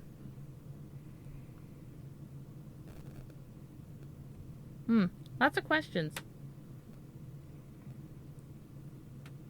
Let's say more and more people use it. Let's say we're putting this out in the ether. People now find out about it, and 10% of the potters out there that are on Etsy are using Chat GPT for doing descriptions. Mm-hmm. Is that going to be good for the network of products out there, or good for, I don't know, maybe good's not the right word. Is it producing better? Will it muddy the water? Is that what you're asking? like does that help the platform, or does it hurt the platform? Does it help the individuals? Does it hurt the individuals? It's a good question. Or does it hurt the peers of the individuals that aren't using it? Or does it help the individuals that aren't using it?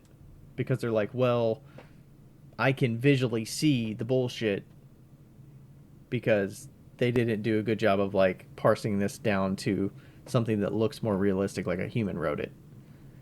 Right. And people just see through that, just like they see through when they're being pitched something or they're being marketed to. Like, people could see through that. Right. Is that going to be a negative for you if you're using this tool?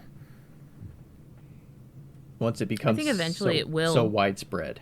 Like, I think people are going to see through it. It's like buying Bitcoin 20 years ago versus buying it now. It's like if you bought it back in 2000, you're like flying high right now, but if you buy it now, it does nothing for you. But we're also assuming it'll stay the way it is. Like, it's going to get even better and better and better. So will it get to a point where it's so indistinguishable from something that, like, could you give it access to all of your social media, all of your Facebook content you produce for the business page or whatever, all of your website content, and you can, maybe there's audio invested in there. Maybe they can listen to all Wheel Talk episodes and they can spit out something that would be in our tone and our voice and our perspective that would be indistinguishable from something I would actually say or you would actually say. Right. I think that it's going to be one of those type of things. I think it's going to be like fashion right now, where like people are going back to the 90s and they're thrifting and they're doing vintage and stuff like that. I think it's going to be like that, where it gets to a point where people are like rejecting it because it's so out of style. Yeah, because it's so like the norm, so like the people that have individuality will stand out more. So I think it's like a pendulum. Everything's a pendulum, right? Mm-hmm. So it's going to swing. Like right now it might benefit you to be Chat GPT, but in 5 years it will benefit you more to be individual. So like use it to get ahead and then just cut it. and then just being an early adopter, and then you're like in there before everybody gets to it, and then when everybody gets to it, it's not cool anymore. Right, then you have your files on lock that are like, hey guys, I'm a fucking individual, and I wrote this with all the grammar incorrections. Yeah, I think there could also be a negative side of relying on it so much that you're losing your ability to think through actually doing the task. You just know how to interface with the chat to get the results you want. Look at kids that are like 6 and 7 right now. Like, they can't even figure out how to, like, unless you're giving them tasks to figure out manually, they're going to struggle compared to us on how to get things done. Certain things, you know? Like, they all have to type out their stuff. They're not writing, so maybe their handwriting's going to be worse, you know, when we're old. Or their hands are going to be maybe their hands are going to be less muscles in their hands because they don't write as much over time. Or they can't spell because there's always spell check, you know? Like... Yeah. I mean, I think that that's just the way that the universe works. Yeah, I mean, there's definitely good efficiencies, and, like, I love having spell check to fix things, but also it's kind of an asshole sometimes when you're trying to type something and it randomly capitalizes the first letter of the thing that's in the middle of a sentence, and I'm like, what the fuck? 100% agree. 100% agree. Like, so many people complain about spell check and autocorrect, you know? But they won't turn it off. But it's like net positive on the whole. There are some annoyances on the whole, but yeah, it's not we also get used to it. We expect that when you start typing a word, you already know you fucked up. You're not going to go back. You're just going to keep typing in that similar area of finishing the word out. And you hope that spell check's going to figure it out. And they're going to be like, well, we know that these letters are next to these other letters that you probably typed wrong. So this is probably the word you're going for. And it's probably going to be close to being right. Right. Or you're like, I don't know how to spell philanthropy. And you start typing and you're like, all right, it'll figure it out. And then it comes up with it and it's like, I know it's going to fix it for me. All right, cool. Or you just ask Alexa. Maybe. Yeah. It's like 12:30. Is it? Holy shit. We should probably We went over 2 hours with that? Yeah. Oh my god. When did we start talking about it? We've probably been talking about it for like 45 minutes. Okay. Damn, really? Yeah. Okay. I mean, it's an interesting topic. It's got there's a lot to unpack with it, you know? I mean, I've literally given it almost no thought before you said this, and I was like, maybe we should, Well, no, I definitely, I mean, I'm glad that I'm the type of person that is willing to change their mind, because, like, having discussions like this with you is really important to me, because I would have never thought about some of the things that you said. You know, I would have just been like putting this into fucking everything and not even ever thinking about it ethically, because that's not really on my radar. I think it's interesting to like think about what next steps would be. Like, if you use it for this, why would other people not use it for this? And then what questions come up? Like, are there questions that you're not like? That's why I think of it so narrow as like, is it plagiarism? Okay, what part of this is good? What part of it's bad? Why is it good? Why is it bad? You know, what are these things actually doing? Where is the information coming from? Is it coming out of thin air? Right. Could other people get the same results? And like, I think it leads to a more watered down, noisy internet that sounds good, but it's very markety. That way anyway. And I'm very anti-markety in general, so like, Yeah. I don't know, maybe I don't come across as anti-marketing, but like I cut through bullshit. Like I hate fucking ads. If I can avoid ads, I do it at all costs. Like, Yeah. so like we're being sold to hundreds of times a day. And that's why I'm like, Becca, some of your captions are like, do a little something more, but also like, maybe don't do any more. Like, don't put more into it that is not you, because people can see right through it. For sure. 100%. Well, I don't plan on using it for Instagram. I just wanted to do it that one time and see what it did. But, yeah, I mean, like, it definitely does take away your individuality for sure. I like the idea of brainstorming, though. I think you brought up some good, like, brainstorming things that I could see it getting your mind into a state of, like, okay, these are some things I might be able to explore. That's a good idea. Right. Like, it would be cool. It would be cool, like, when we were trying to figure out the podcast name, it would be really a great tool for that to be like, hey, we're trying to figure out a name for a podcast. We do pottery, we do this, and like having it like spit out all these answers and then kind of like taking those and then moving from there. And, you know, that would be a cool tool. Yeah.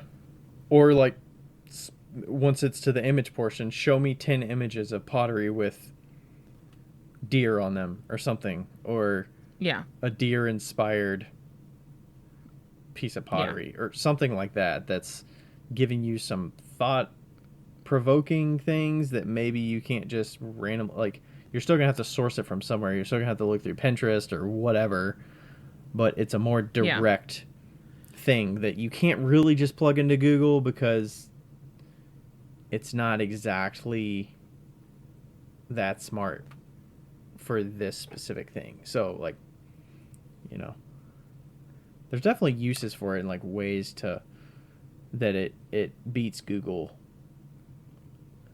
because Google's just showing you things that already exist and are already published and all of that thing. So, you know, there's definitely some there's new challenges that'll come about to it from it as well, of where those lines are going to be drawn. So Okay, we're gonna end this with, I asked it, can you tell me a short joke? okay. That's what I'm gonna start using this for. I'm gonna say a joke on my subscriptions every day. Just a really dumb one. Joke of the day. Joke of the day. Why don't scientists trust atoms?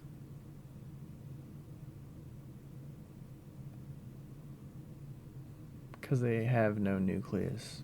I don't know. Because they make up everything. Oh. Ooh. All right. Thanks, everybody, for All right. listening. Thanks, guys. We'll catch you next time. Bye. Bye. Yo, yiggity yo. It's Becca here. Hey, just so you know, thank you for listening. And also, we have... What do we have again?